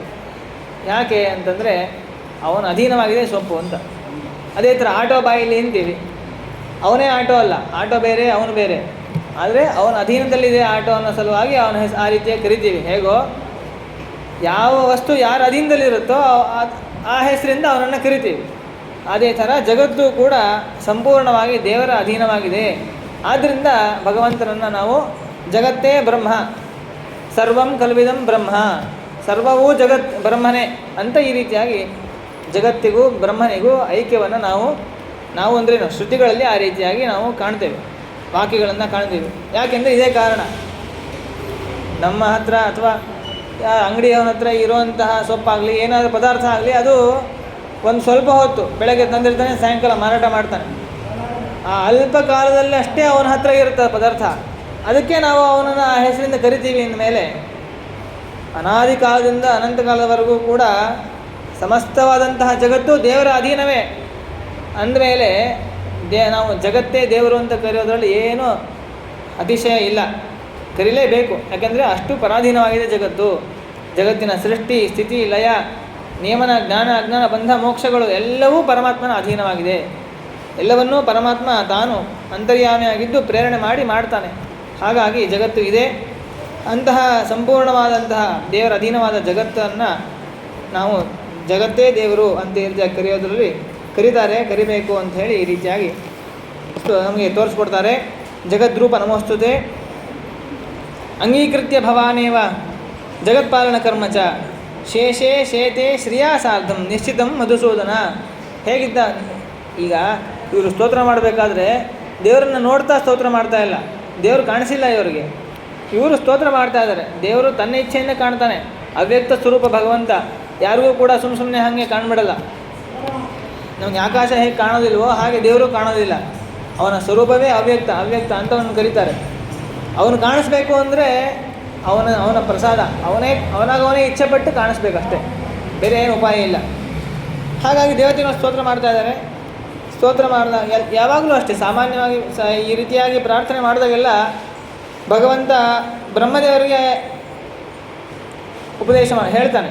ನಾನು ಈ ರೀತಿಯಾಗಿ ವಸುದೇವ ದೇವಕಿಯಲ್ಲಿ ಅವತಾರ ಮಾಡ್ತೇನೆ, ದಶರಥ ಕೌಸಲ್ಯಲ್ಲಿ ಅವತಾರ ಮಾಡ್ತೇನೆ, ನೀವೆಲ್ಲ ದೇವತೆಗಳು ಅವತಾರ ಮಾಡಿರಿ ಅಂತ ದೇವರು ಮಾತನಾಡ್ತಾನೆ. ಗಂಭೀರವಾಗಿ ಮಾತನಾಡಿದ್ದಷ್ಟೇ ಕೇಳಿಸುತ್ತೆ ಬ್ರಹ್ಮದೇವರಿಗೆ, ದೇವತೆಗಳಿಗೆ ಅದು ಕೇಳಿಸೋದಿಲ್ಲ. ಬ್ರಹ್ಮದೇವರು ದೇವತೆಗಳಿಗೆ ಹೇಳ್ತಾರೆ ನೀವು ಈ ಥರ ಮಾಡಬೇಕು ಅಂತ. ಆಗ ಅವರೆಲ್ಲ ಮಾಡ್ತಾರೆ. ಹಾಗಾಗಿ ಇಲ್ಲಿ ಅದೃಶ್ಯನಾಗಿ ಭಗವಂತ ದೇವರನ್ನ ಸ್ತೋತ್ರ ಮಾಡ್ತಾ ಇದ್ದಾರೆ. ನೀನು ಸ್ವಾಮಿ ಶೇಷಶಾಹಿಯಾಗಿದೆಯಾ, ಶೇಷನ ಮೇಲೆ ಮಲ್ಕೊಂಡಿದೆಯಾ, ಯಾವಾಗಲೂ ಲಕ್ಷ್ಮೀಪತಿಯಾದಂತಹ ನೀನು ಲಕ್ಷ್ಮಿಯ ಜೊತೆಗೆ ಮಲ್ಕೊಂಡಿರ್ತೀಯಾ ಅಂತಹ ನೀನು ಜಾಗರೂಕ ಸದಾ ತೊಂದು ಜಗತ್ಪಾಲನ ಕರ್ಮಣಿ. ನೀನು ಯಾವಾಗಲೂ ಮಲ್ಕೊಂಡಿರ್ತೀಯ ಅಂದರೆ ನಮ್ಮನ್ನು ರಕ್ಷಣೆ ಮಾಡ್ತಾ ಇಲ್ಲ ಅಂತ ಅರ್ಥ ಅಲ್ಲ. ಜಾಗರೂಕನಾಗಿದೆಯಾ, ಜಗತ್ತನ್ನು ರಕ್ಷಣೆ ಮಾಡುವ ವಿಷಯದಲ್ಲಿ ಜಾಗರೂಕತೆ ಇದೆ ನಿನಗೆ. ಹೇಗೆ ಎರಡೂ ವಿರುದ್ಧ ಅಲ್ವಾ? ಮಲ್ಕೊಂಡವನಿಗೆ ಜಾಗರಣೆ ಇರೋದಿಲ್ಲ, ಜಾಗರಣೆ ಇದ್ದವನಿಗೆ ಮಲ್ಕೊಳ್ಳೋಕ್ಕೆ ಸಾಧ್ಯ ಇಲ್ಲ. ಅವೆರಡೂ ವಿರುದ್ಧ ಆದರೂ ಭಗವಂತನಲ್ಲಿ ಅದು ಅಸಾಧ್ಯ ಅಲ್ಲ. ಶಯಾನೋ ಯಾತಿ ಸರ್ವತಃ, ಮಲ್ಕೊಂಡಲ್ಲೇ ಭಗವಂತ ಎಲ್ಲವನ್ನೂ ಕೆಲಸವನ್ನು ಮಾಡ್ತಿರ್ತಾನೆ. ಅಂತಹ ಸಾಮರ್ಥ್ಯ ಭಗವಂತನಿಗೆ ಇದೆ. ಅಷ್ಟು ಅನಂತ ಶಕ್ತಿ ಉಳ್ಳವನು. ಅಣುವರಣೀಯಾನ್ ಮಹತೋ ಮಹೀಯಾನ್, ಅಣುವಿನಲ್ಲೂ ಅಣುವಾಗಿ ಮಹತ್ತಿನಲ್ಲೂ ಮಹತ್ತಾಗಿ, ವಿರುದ್ಧ ಎರಡು ವಿರುದ್ಧ ಧರ್ಮಗಳು ಭಗವಂತನಲ್ಲಿ ಇದೆ ಅಂತ ವೇದಗಳಲ್ಲಿ ನಾವು ತಿಳ್ಕೊತೀವಿ. ವೇದಗಳಲ್ಲಿ ನೋಡಿದಾಗ ಪ್ರಮಾಣದಿಂದ ಪ್ರಮಿತವಾಗಿರಬೇಕು, ಅವೆರಡು ವಿರುದ್ಧ ಆಗಿದ್ದರೂ ಕೂಡ ಅದನ್ನು ನಾವು ಅಂಗೀಕಾರ ಮಾಡ್ತೀವಿ ಅಂತ. ವಿರುದ್ಧವಾದಿದೆ ಅಂದಮೇಲೆ ದೇವರಲ್ಲಿ ಸುಖನೂ ಇದೆ ದುಃಖನೂ ಇದೆ ಅಂತ ಒಪ್ರಿ, ಸುಖ ಇದೆ ಅಂತ ಹೇಳ್ತಿರಲ್ಲ, ಅನಂತ ಸುಖ ಪರಿಪೂರ್ಣ ಭಗವಂತ ಅಂದಮೇಲೆ ದುಃಖನೂ ಇರ್ಬೋದಲ್ಲ ಹಾಗಾದರೆ ಅಂದರೆ ಆ ರೀತಿ ಅಲ್ಲ. ವಿರುದ್ಧವಾದ ಎರಡು ಧರ್ಮಗಳು ದೇವರಲ್ಲಿ ಇದೆ ಅಂತಂದರೆ ಎಂಥದ್ದಿದೆ ಅಂದರೆ ಪ್ರಮಾಣದಿಂದ ನಮಗೆ ಸಿದ್ಧ ಆಗಿರಬೇಕು. ವೇದಗಳಲ್ಲಿ ಆ ರೀತಿ ಹೇಳಿರಬೇಕು. ಸತ್ಯಂ ಜ್ಞಾನಂ ಅನಂತಂ ಬ್ರಹ್ಮ ಆನಂದಂ ಬ್ರಹ್ಮಣೋ ವಿದ್ವಾನ್ ಅಂಥೇಳಿ ದೇವರಲ್ಲಿ ಆನಂದವಿದೆ, ಆನಂದ ಸ್ವರೂಪ ಭಗವಂತ ಅಂತ ನಮಗೆ ಶ್ರುತಿಗಳಲ್ಲಿ ಸಿದ್ಧ ಆಗಿದೆ. ದುಃಖ ಇದೆ ಅಂತ ಎಲ್ಲೂ ನಮಗೆ ಶ್ರುತಿಗಳಲ್ಲಿ ಸಿಗೋದಿಲ್ಲ. ದುಃಖದ ಲೇಷವೂ ಇಲ್ಲ. ನಿರ್ದೋಷ ನಿರ್ವದ್ಯ ನಿರ್ನಿಷ್ಠ ನಿರಂಜನ ಅಂಥೇಳಿ ನಮಗೆ ಯಾವ ದೋಷಗಳಿಲ್ಲ, ದುಃಖ ಇಲ್ಲ ಅಂತಲೇ ನಮಗೆ ಶ್ರುತಿಗಳಲ್ಲಿ ಸಿಗ್ತಾ ಇದೆ. ಆದ್ದರಿಂದ ದುಃಖವನ್ನು ನಾವು ಹೇಳಲಿಕ್ಕೆ ಸಾಧ್ಯ ಇಲ್ಲ, ಅದಕ್ಕೆ ಹೇಳಬಾರ್ದು. ದುಃಖ ಅದೊಂದು ದೋಷ. ನಿರ್ನಿಷ್ಠ ನಿರವದ್ಯ ಅನ್ನೋದರಿಂದ ದೇವರಿಗೆ ದೋಷವಿಲ್ಲ ಅಂತ ಶ್ರುತಿಗಳು ಹೇಳ್ತಾ ಇದೆ. ಅಂದಮೇಲೆ ನಾವು ದೋಷವನ್ನು ಸ್ವಲ್ಪವೂ ಕೂಡ ದೇವರಲ್ಲಿ ಶಂಕೆಯೂ ಮಾಡಬಾರ್ದು. ಇದೇ ಇರಬಹುದಲ್ಲ ಅನ್ನುವಂತಹ ಸಂಶಯವೂ ಪಡಬಾರ್ದು. ಅಷ್ಟು ಪರಿಶುದ್ಧನಾದವನು ಪರಮಾತ್ಮ. ಆದ್ದರಿಂದ ಶ್ರುತಿಗಳಲ್ಲಿ ಯಾವ ರೀತಿಯಾಗಿ ಹೇಳಿದಾರೋ ಆ ಥರ ಕೇಳಬೇಕು. ಅಲ್ಲಿ ವಿರುದ್ಧವಾದಿದೆ ಅಂತ ಹೇಳಿದ್ರೆ ಒಪ್ಪಬೇಕು, ಇಲ್ಲ ಅಂದರೆ ಒಪ್ಪಬಾರ್ದು ಅಷ್ಟೇ. ಹಾಗಾಗಿ ನಮಗೆ ತಸ್ಮಾತ್ ಶಾಸ್ತ್ರಂ ಪ್ರಮಾಣಂತೆ ಕಾರ್ಯಾಕಾರ ವ್ಯವಸ್ಥಿತವು. ಗೀತೆಯಲ್ಲಿ ಕೃಷ್ಣ ಪರಮಾತ್ಮ ಯಾವುದನ್ನು ಮಾಡಬೇಕು ಯಾವುದನ್ನು ಮಾಡಬಾರ್ದು, ಯಾವುದನ್ನು ತಿಳ್ಕೋಬೇಕು ಯಾವುದನ್ನು ತಿಳ್ಕೋಬಾರ್ದು ಅನ್ನಲಿಕ್ಕೆ ಏನು ಪ್ರಮಾಣ ಅಂದರೆ ಶಾಸ್ತ್ರವೇ ಪ್ರಮಾಣ. ಋಗ್ಯಜಸ್ಸಾಮ ಅಥರ್ವಾಣಿ ಭಾರತಂ ಪಂಚರಾತ್ರಕಂ ಮೂಲ ರಾಮಾಯಣಂಚೈವ ಶಾಸ್ತ್ರಮಿತ್ಯಭಿಧೀಯತೆ. 4 ವೇದಗಳು, ಮೂಲ ರಾಮಾಯಣ, ಮಹಾಭಾರತ, ಪಂಚರಾತ್ರ. ಈ ಗ್ರಂಥಗಳಲ್ಲಿ ಏನೇನು ಹೇಳಿದ್ದಾರೋ ಅವುಗಳನ್ನು ಯಥಾವತ್ತಾಗಿ ನಾವು ಅರ್ಥ ಮಾಡ್ಕೋಬೇಕು. ಅದರಲ್ಲಿ ಹೇಳಿದ್ದ ಪ್ರಮಾಣ, ಅದಕ್ಕೆ ಅನುಕೂಲವಾಗಿ ಎಲ್ಲೆಲ್ಲಿದೆ ಅದೆಲ್ಲವೂ ಪ್ರಮಾಣ. ಅದಕ್ಕೆ ವಿರುದ್ಧವಾಗಿ ಏನಾದರೂ ಇದ್ದರೆ ಅದು ಅಪ್ರಮಾಣ ಅಂತ ತಿಳ್ಕೊಳ್ಳಿ ಅಂತ ವ್ಯವಸ್ಥೆಯನ್ನು ಮಾಡಿಕೊಟ್ಟಿದ್ದಾರೆ ಶ್ರೀಮದಾಚಾರ್ಯರು. ಋಷಿಗಳು ಪ್ರಾರ್ಥನೆ ಮಾಡ್ತಾರೆ, ಸ್ವಾಮಿ ನೀನು ನಮ್ಮನ್ನೇನು ವಿಚಾರಿಸ್ತಾನೆ ಇಲ್ವಲ್ಲ, ವಿಚಾರೇಸಿ. ನೋಡ್ರಿ, ಅದೇ ಥರ ಶಬ್ದ ಇದೆ, ವಿಚಾರೇಸಿ ನಾಸ್ಮಾನ್ಸ್ತಂ ಕಿಮರ್ಥಂ ಅದು. ಯಾಕೆ ನಮ್ಮನ್ನು ವಿಚಾರಿಸ್ತಾ ಇಲ್ಲ ನೀನು? ಇಷ್ಟೊಂದೆಲ್ಲ ಅಸುರರ ಬಾಧೆ ಇದೆ ಜಗತ್ತಿನಲ್ಲಿ. ದಯವಿಟ್ಟು ಪ್ರಸೀದ ಭಗವನ್ ವಿಷ್ಣು ಪ್ರಸೀದತ್ವಂ ಸುರೇಶ್ವರ. ಇದು ದೇವರ ಬಗ್ಗೆ ಅವರಿಗೆ ಎಷ್ಟು ಸಲಹೆ ಇದೆ. ಯಾರ ಬಗ್ಗೆ ಎಷ್ಟು ಸಲಹೆ ಇರುತ್ತದೋ ಅವ್ರನ್ನ ಆ ರೀತಿಯಾಗಿ ಸಲಹೆಯನ್ನು ಮಾತಾಡಿಸ್ತಾರೆ. ಅವರು ದೊಡ್ಡವರಾಗಿರಬಹುದು, ಮಕ್ಕಳು ತಂದೆ ತಾಯಿಗಳಿಗೆ ಬೈತಾರೆ ಅಂದರೆ ಬೈಯೋ ಉದ್ದೇಶದಿಂದ ಬೈಯಲ್ಲ, ಸಲಹೆ ಇರೋದ್ರಿಂದ ಆ ಥರ ಮಾತಾಡ್ತಾರೆ ಅಂತ ತಿಳ್ಕೋಬೇಕು. ಹಾಗೆ ಇವರೆಲ್ಲರೂ ಕೂಡ ದೇವರಿಗೋಸ್ಕರ ತಮ್ಮ ಜೀವನವನ್ನು ಸಮರ್ಪಣೆ ಮಾಡಿದಂಥವರು. ಹಾಗಾಗಿ ಆ ಸಲಹೆಯಿಂದ ಕೇಳ್ತಾರೆ, ನಮ್ಮನ್ನು ವಿಚಾರಿಸು ಸ್ವಾಮಿ, ನೀನು ಪ್ರಸನ್ನನಾಗು ನಮ್ಮ ಮೇಲೆ. ಪ್ರಸೀದ ಕರುಣಾ ಸಿಂಧೋ ಪ್ರಸೀದ ವರದಾ ಮಲ ಏಕಸ್ಮಿನ್ ನಂತರೇ ಕಶ್ಚಿತ್ ಶಂಖಚಕ್ರಗದಾಧರ ಅಂತ ಈ ಪ್ರಾರ್ಥನೆ ಮಾಡಿದಾಗ ಆವಾಗ ದೇವರು ಏನು ಮಾಡ್ತಾನೆ ಅಂದರೆ, ದೇವರು ಏನು ಮಾಡೋದೇ ಇಲ್ಲ, ಏನಿಲ್ಲ, ದೇವರೇ ಇಲ್ಲ ಅಲ್ಲಿ, ಎಲ್ಲಿ ಹೋಗಿದ್ದಾನೆ ಅಂತ ಒಬ್ಬ ಪಾರ್ಷದ ಆ ದ್ವಾರಪಾಲಕ ಬಂದು ಹೇಳ್ತಾನಂತೆ. ಆ ಶ್ವೇತದ್ವೀಪದಲ್ಲಿರುವಂತಹ ದ್ವಾರಪಾಲಕ, ಅಮುಕ್ತ ಸ್ಥಾನದಲ್ಲಿರುವಂಥವನು ಪಾರ್ಷದ ಪರಮೇಶಸ್ಯ ಯೋಮ್ನಿ ಚಾಗತ್ಯ ವೈ ಮುನೀನ್ ಪುರುಷಃ ಸ್ವಬ್ರವೀದೇವಂ ಶ್ರೂಯತಾಮಿತಿ ತಾನ್ ಮುನೀನ್. ಒಬ್ಬ ದ್ವಾರಪಾಲಕ, ಪರಮಾತ್ಮನ ಸ್ಥಾನದಲ್ಲಿರುವ ದ್ವಾರಪಾಲಕ ಬಂದು ಎಲ್ಲ ಮುನಿಗಳಿಗೆ ಹೇಳ್ತಾನೆ, ಕೇಳಿ ಮುನಿಗಳೇ, ಆಸ್ತೆ ಭೂಮೋ ಗಿರೋ ಕ್ವಾಪಿ ಮಾಯಾವಿ ಕಮಲಾಪತಿ ಕಿಮರ್ಥಮಾಗತಂ ಸದ್ಭಿ ಯುಷ್ಮಾಭಿ ಸನಕಾದಿಭಿ. ನೀವೆಲ್ಲ ಇಲ್ಲಿ ಯಾಕೆ ಬಂದಿದ್ದೀರಾ? ಇಲ್ಲಿ ದೇವರು ಇಲ್ಲವೇ ಇಲ್ಲ, ಮತ್ತು ಖಾಲಿ ಮಾಡ್ಕೊಂಡು ಹೋಗ್ಬಿಟ್ಟಿದ್ದಾನೆ ಜಾಗ. ಸಾಲ ಕೆಳಗೆ ಬಂದರೆ ಅವ್ರ ಮನೆ ಖಾಲಿ ಮಾಡ್ಕೊಂಡು ಹೋಗ್ಬಿಟ್ಟಿರ್ತಾರೆ. ಆ ಥರ ಇವರೆಲ್ಲ ರಕ್ಷಣೆ ಮಾಡಪ್ಪ ದೇವರೇ ಅಂತ ಕೆಳಗೆ ಬಂದರೆ ಇಲ್ಲವೇ ಇಲ್ಲ ದೇವರಲ್ಲಿ. ಇಷ್ಟದೆಲ್ಲ ಸ್ತೋತ್ರ ಮಾಡಿದ್ದೆಲ್ಲ ವ್ಯರ್ಥ, ಹಂಗೆ ಅನ್ಕೋಬಾರ್ದು. ದೇವರು ಎಲ್ಲ ಕಡೆ ವ್ಯಾಪ್ತನಾಗಿ ಯಾವಾಗಲೂ ಸರ್ವತ್ರ ಸರ್ವದಾ ಸರ್ವ ವ್ಯಾಪ್ತನಾಗಿರ್ತಾನೆ. ಸುಮ್ಮನೆ ಇದು ಒಂದು ವೆಂಕಟಾಚಲದ ಮಹಿಮೆಯನ್ನು ತಿಳಿಸೋ ಸಲುವಾಗಿ ಈ ರೀತಿಯಾಗಿ ಹೇಳ್ತಿರ್ತಾರೆ. ದೇವರು ಭೂಮಿಯಲ್ಲಿ ಒಂದು ಗಿರಿಯೇ, ಯಾವುದು ನಾರಾಯಣಗಿರಿ, ನಾರಾಯಣ ಪರ್ವತ, ವೆಂಕಟಾದ್ರಿ ಪರ್ವತಕ್ಕೆ ಹೋಗ್ಬಿಟ್ಟಿದ್ದಾನೆ ಮಾಯಾವಿ ಕಮಲಾಪತಿ. ಹಾಗಾಗಿ ನೀವು ಇಲ್ಲಿ ಬಂದು ಸ್ತೋತ್ರ ಮಾಡಿದ್ರೆ ಉಪಯೋಗ ಇಲ್ಲ, ಅಲ್ಲೇ ಹೋಗ್ರಿ, ಎಂ ಗಚ್ಚಧ್ವಂ, ಅಲ್ಲೇ ಹೋಗ್ರಿ ಅಂತಂದಾಗ ಅವರೆಲ್ಲ ವಾಪಸ್ ಹೋಗ್ಬಿಡ್ತಾರೆ. ಭೂಮಿಯಲ್ಲಿ ಅದು ಯಾವ ಗಿರಿ ಅಂತ ಹೇಳಲ್ಲ ಪಾರ್ಷದ, ಭೂಮಿಯಲ್ಲಿ ಒಂದು ಪರ್ವತ ಇದೆ, ಅಲ್ಲಿ ಹೋಗಿದ್ದಾನೆ ದೇವರು ಅಂತ ಅಷ್ಟೇ ಹೇಳ್ತಾರೆ. ಇವರು ಮತ್ತೆ ವಿಚಾರ ಮಾಡ್ತಾರೆ, ಏನು ಮಾಡಬೇಕು, ಯಾಕೆ ಹೋದ ಇಲ್ಲಿ ಆ ಕ್ಷೀರಸಾಗರವನ್ನಲ್ಲಿರುವಂತಹ ಶ್ವೇತದ್ವೀಪವನ್ನು ಬಿಟ್ಟು ಭೂಮಿಗೆ ಯಾಕೆ ಹೋದ ಅಂತ ವಿಚಾರ ಮಾಡಿ ಮನಸ್ಸಿನಲ್ಲಿ, ಸರಿ ನಾವು ವೈಕುಂಠಕ್ಕೆ ಹೋಗೋಣ ಬನ್ನಿ ಅಂತ ಎಲ್ಲರೂ ವೈಕುಂಠದಲ್ಲಂತೂ ಇದ್ದೇ ಇರ್ತಾನೆ ದೇವರು ಅಂತ ಇವರಿಗೆ ಮನಸ್ಸಿನಲ್ಲಿ ಇರುತ್ತೆ. ಹಾಗಾಗಿ ಯಯುಸ್ಥೆ ಮುನಿಯ ಸರ್ವೇ ಯೋಗಿನ ಸ್ತ್ರೀದಶಾಪಿ, ಆ ಋಷಿಗಳು ದೇವತೆಗಳು ಸೇರಿಕೊಂಡು ವೈಕುಂಠಕ್ಕೆ ಹೋಗ್ತಾರೆ. ಹೋಗಬೇಕಾದ್ರೆ ಮಧ್ಯದಲ್ಲಿ ನಾರದರು ಸಿಗ್ತಾರೆ. ಆ ನಾರದರು ವೀಣೆಯನ್ನು ಬಾರಿಸ್ತಾ ಬರ್ತಾ ಇದ್ದಾರೆ. ಮಹತೀಂ ವಾದಯಂತಂಚ ವೀಣಾಂ ಸ್ಫಟಿಕ ಸನ್ನಿಭಂ ಕರ್ಪೂರ ಧೂಳಿ ಸದೃಶ ಪುಂಡ್ರೋದ್ಭಾಸಿತ ವಿಗ್ರಹಂ. ಒಳ್ಳೆಯ ಅದ್ಭುತ ಸುಂದರವಾದಂತಹ ಮೂರ್ತಿ ಉಳ್ಳಂತಹ ನಾರದರು ಎಲ್ಲ ಕಡೆ ದ್ವಾದಶ ನಾಮಗಳನ್ನು ಹಚ್ಚಿಕೊಂಡು ತೇಜಸ್ವಿಯಾಗಿ ಬರ್ತಾ ಇದ್ದಾರೆ. ವೈಕುಂಠ ಲೋಕದಿಂದನೇ ಬರ್ತಾ ಇದ್ದಾರೆ. ಆಗ ಎಲ್ಲ ಋಷಿಗಳು ಕೇಳ್ತಾರೆ, ನಾರದ ಇಲ್ಲಿ ನಿಲ್ಲು ನಾರದ, ಕಾಶಿ ನಾರದ ಪುಣ್ಯಾತ್ಮನ್ ಎಲ್ಲ ಹೋಗ್ತಾ ಇದೆಯಾ, ಎಲ್ಲಿಂದ ಬರ್ತಾ ಇದೆಯಾ, ತ್ರೈಲೋಕ್ಯಂ ವಿದಿತಂ ತವ, ನೀನು ಎಲ್ಲ ಕಡೆ ಸಂಚಾರ ಮಾಡ್ತಿರ್ತೀಯಲ್ಲ, ಎಲ್ಲ ನ್ಯೂಸ್ ಗೊತ್ತಿರುತ್ತೆ ನಿನಗೆ. ಹಾಗಾಗಿ ನತ ಅವಿದಿತಂ ಅಥವಾ ಅವಿದಿತಂ ಕಿಂಚಿತ್, ನಿನಗೆ ಗೊತ್ತಿಲ್ಲದೆ ಇರೋ ವಿಷಯನೇ ಯಾವುದಿಲ್ಲ 3 ಲೋಕದಲ್ಲೂ. ಹಾಗಾಗಿ ದಯವಿಟ್ಟು ಹೇಳು, ಲಕ್ಷ್ಮೀಶಃ ಎಲ್ಲಿದ್ದಾನೆ ಮಹಾಮುನೆ ಅಂತಂದರೆ ಅವ್ರು ಹೇಳ್ತಾರೆ, ಶ್ರೀಶೈಲಸ್ಯ ಸಮೀಪೆ ದೈತ್ಯ ಕೇಚನ ಮೈನಃ ಬಾಧಂತೆ. ನಮಗೆ ನಾವು ಯಾಕೆ ಬಂದಿದ್ದೀವಿ ಇಲ್ಲಿ ಅಂತಂದರೆ ದೇವರನ್ನ ಪ್ರಾರ್ಥನೆ ಮಾಡಬೇಕು. ಶ್ರೀಶೈಲದ ಹತ್ರ ದೈತ್ಯರು ಜಾಸ್ತಿ ಜನ ಇದ್ದಾರೆ, ಅವರು ನಮ್ಮನ್ನೆಲ್ಲ ಬಾಧನೆ ತುಂಬ ಪೀಡೆ ಕೊಡ್ತಾ ಇದ್ದಾರೆ. ನಮ್ಮನ್ನಷ್ಟೇ ಅಲ್ಲ, ಮನುಷ್ಯರಿಗೆ ತಪಸ್ವಿಗಳಿಗೆ ಮುನಿಗಳಿಗೆ ಎಲ್ಲರಿಗೂ ಪೀಡೆ ಕೊಡ್ತಾ ಇದ್ದಾರೆ. ರಾವಣ ಈ ಕಾಲದಲ್ಲಿ ಇದ್ದಾನೆ. ಅವನು ತನ್ನ ಎಲ್ಲ ರಾಕ್ಷಸರ ಜೊತೆಗೆ ನಿತ್ಯವೂ ಕೂಡ ನಮಗೆ ಪೀಡೆ ಕೊಡ್ತಾ ಇದ್ದಾನೆ. ಆವಾಗ ಬಂದು ನಮ್ಮ ತಪಸ್ಸನ್ನು ಹಾಳು ಮಾಡೋದು, ಯಜ್ಞಧ್ವಂಸ ಮಾಡೋದು, ಮತ್ತು ಕೆಲವು ಋಷಿಕುಮಾರರನ್ನು ತಿಂದುಬಿಡ್ತಾರೆ. ಈ ರೀತಿಯಾಗೆಲ್ಲ ಮಾಡ್ತಾ ಇದ್ದಾರೆ. ಅಂತಹ ರಾವಣನ ಬಾಧೆಯನ್ನು ಪರಿಹಾರ ಮಾಡ್ಕೊಳ್ಳೋಕ್ಕೋಸ್ಕರ ನಾವು ಬರ್ತಾ ಇದ್ದೀವಿ, ಎಲ್ಲಿದ್ದಾನೆ ಹೇಳು ಅಂತಂದಾಗ ನಾರದರು ಹೇಳ್ತಾರೆ, ನಾನು ಕೂಡ ಅದೇ ಥರ ಹೋಗಿದ್ದೆ ವೈಕುಂಠಕ್ಕೆ, ದೇವರನ್ನು ನೋಡಬೇಕು ಅನ್ನೋ ಸಲುವಾಗಿ ಹೋಗಿದ್ದೆ.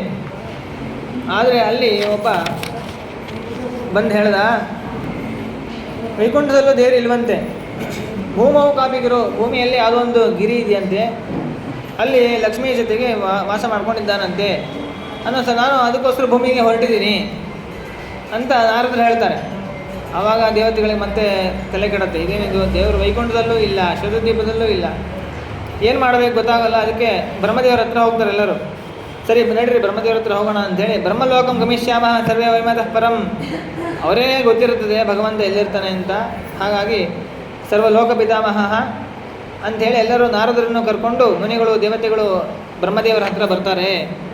ಬಂದಾಗ ಚತುರ್ಮುಖಂ ಚತುರ್ಬಾಹುಂ ಜ್ವಲಂತಮಿವ ಪಾವಕಂ, ಒಳ್ಳೆ ಅಗ್ನಿಯಂತೆ ತೇಜಸ್ವಿಯಾಗಿ 4 ಮುಖಗಳಿಂದ 4 ಕೈಗಳಿಂದ ಶೋಭಾಯಮಾನವಾಗಿ ಕಾಣಿಸ್ತಾ ಇದ್ದಾರೆ, ಅದ್ಭುತವಾಗಿ.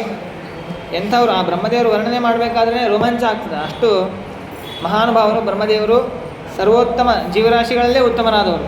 ವೇದಶಾಸ್ತ್ರೋಘಂ ಮೂರ್ತಿಮಂತಮಿವ, ನೋಡ್ರಿ ಇದು ನಾವು ಬ್ರಹ್ಮದೇವರ ವಿಷಯದಲ್ಲೆಲ್ಲ ಇದನ್ನು ಕೇಳ್ತೀವಿ.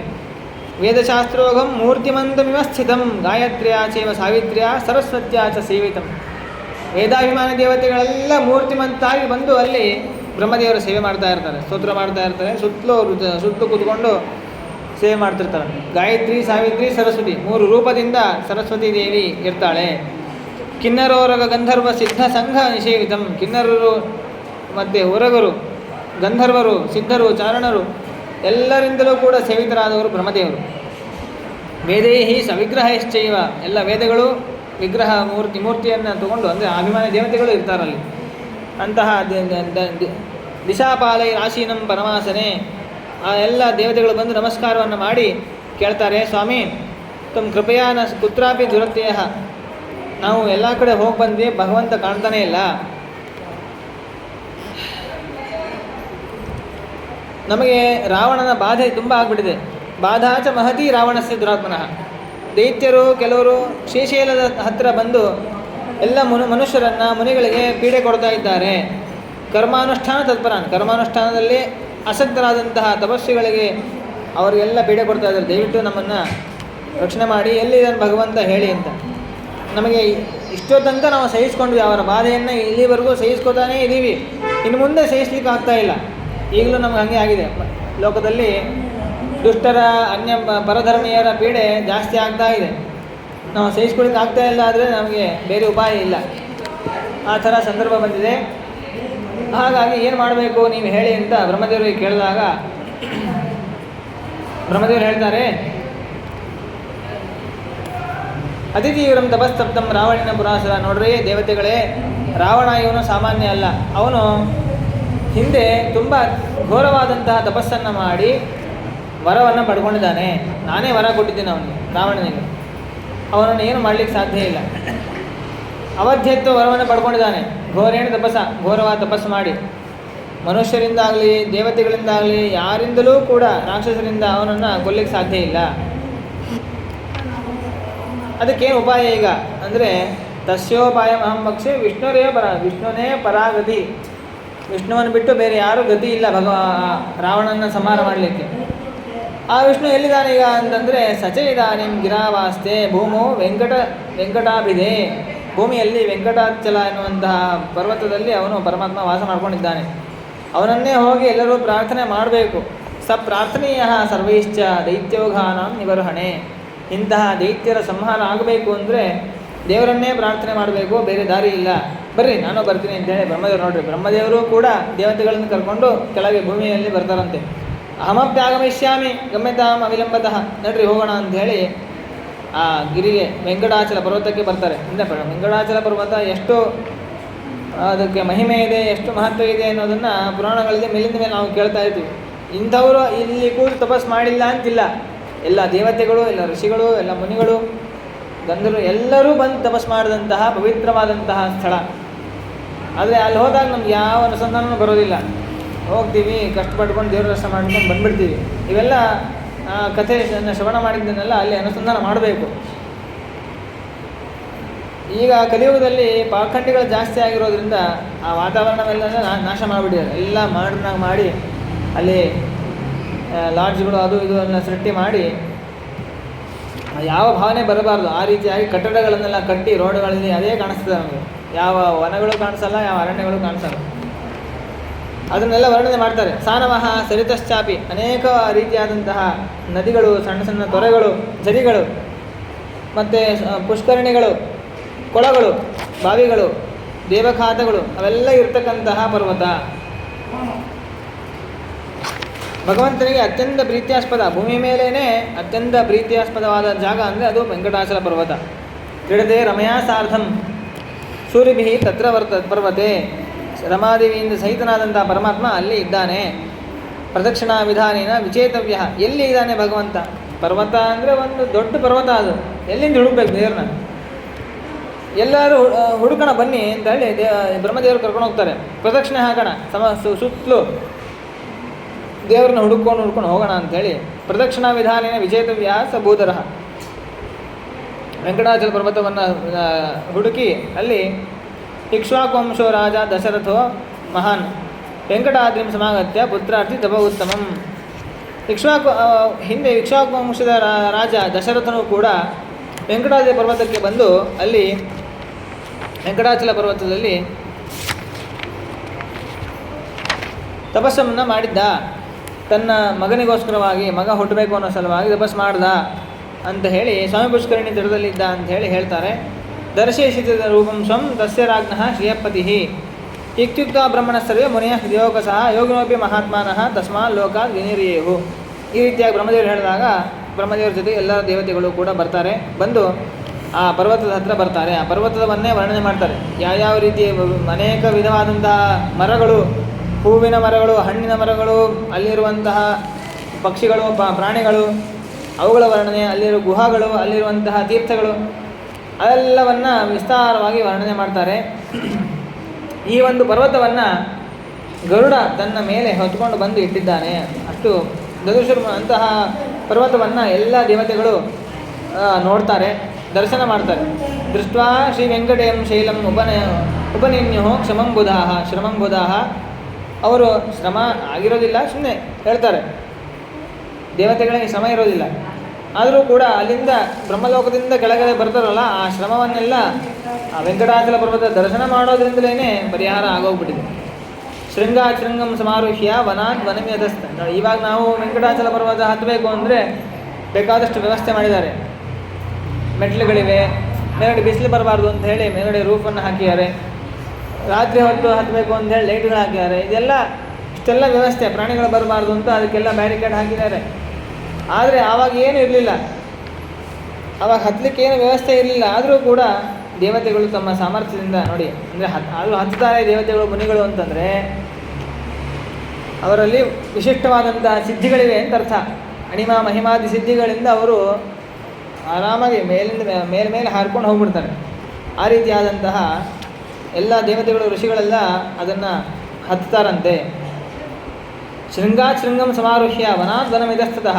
ಒಂದು ಶೃಂಗದಿಂದ ಇನ್ನೊಂದು ಶೃಂಗ, ಒಂದು ಶಿಖರ, ಶೃಂಗ ಅಂದರೆ ಶಿಖರ, ಅನೇಕ ಶಿಖರಗಳಿವೆ. ಒಂದು ಶಿಖರದಿಂದ ಇನ್ನೊಂದು ಶಿಖರ, ಒಂದು ಅರಣ್ಯದಿಂದ ಇನ್ನೊಂದು ಅರಣ್ಯ, ಈ ರೀತಿ ಸಂಚಾರ ಮಾಡ್ತಾ ಹೋಗ್ತಾ ಇದ್ದಾರೆ.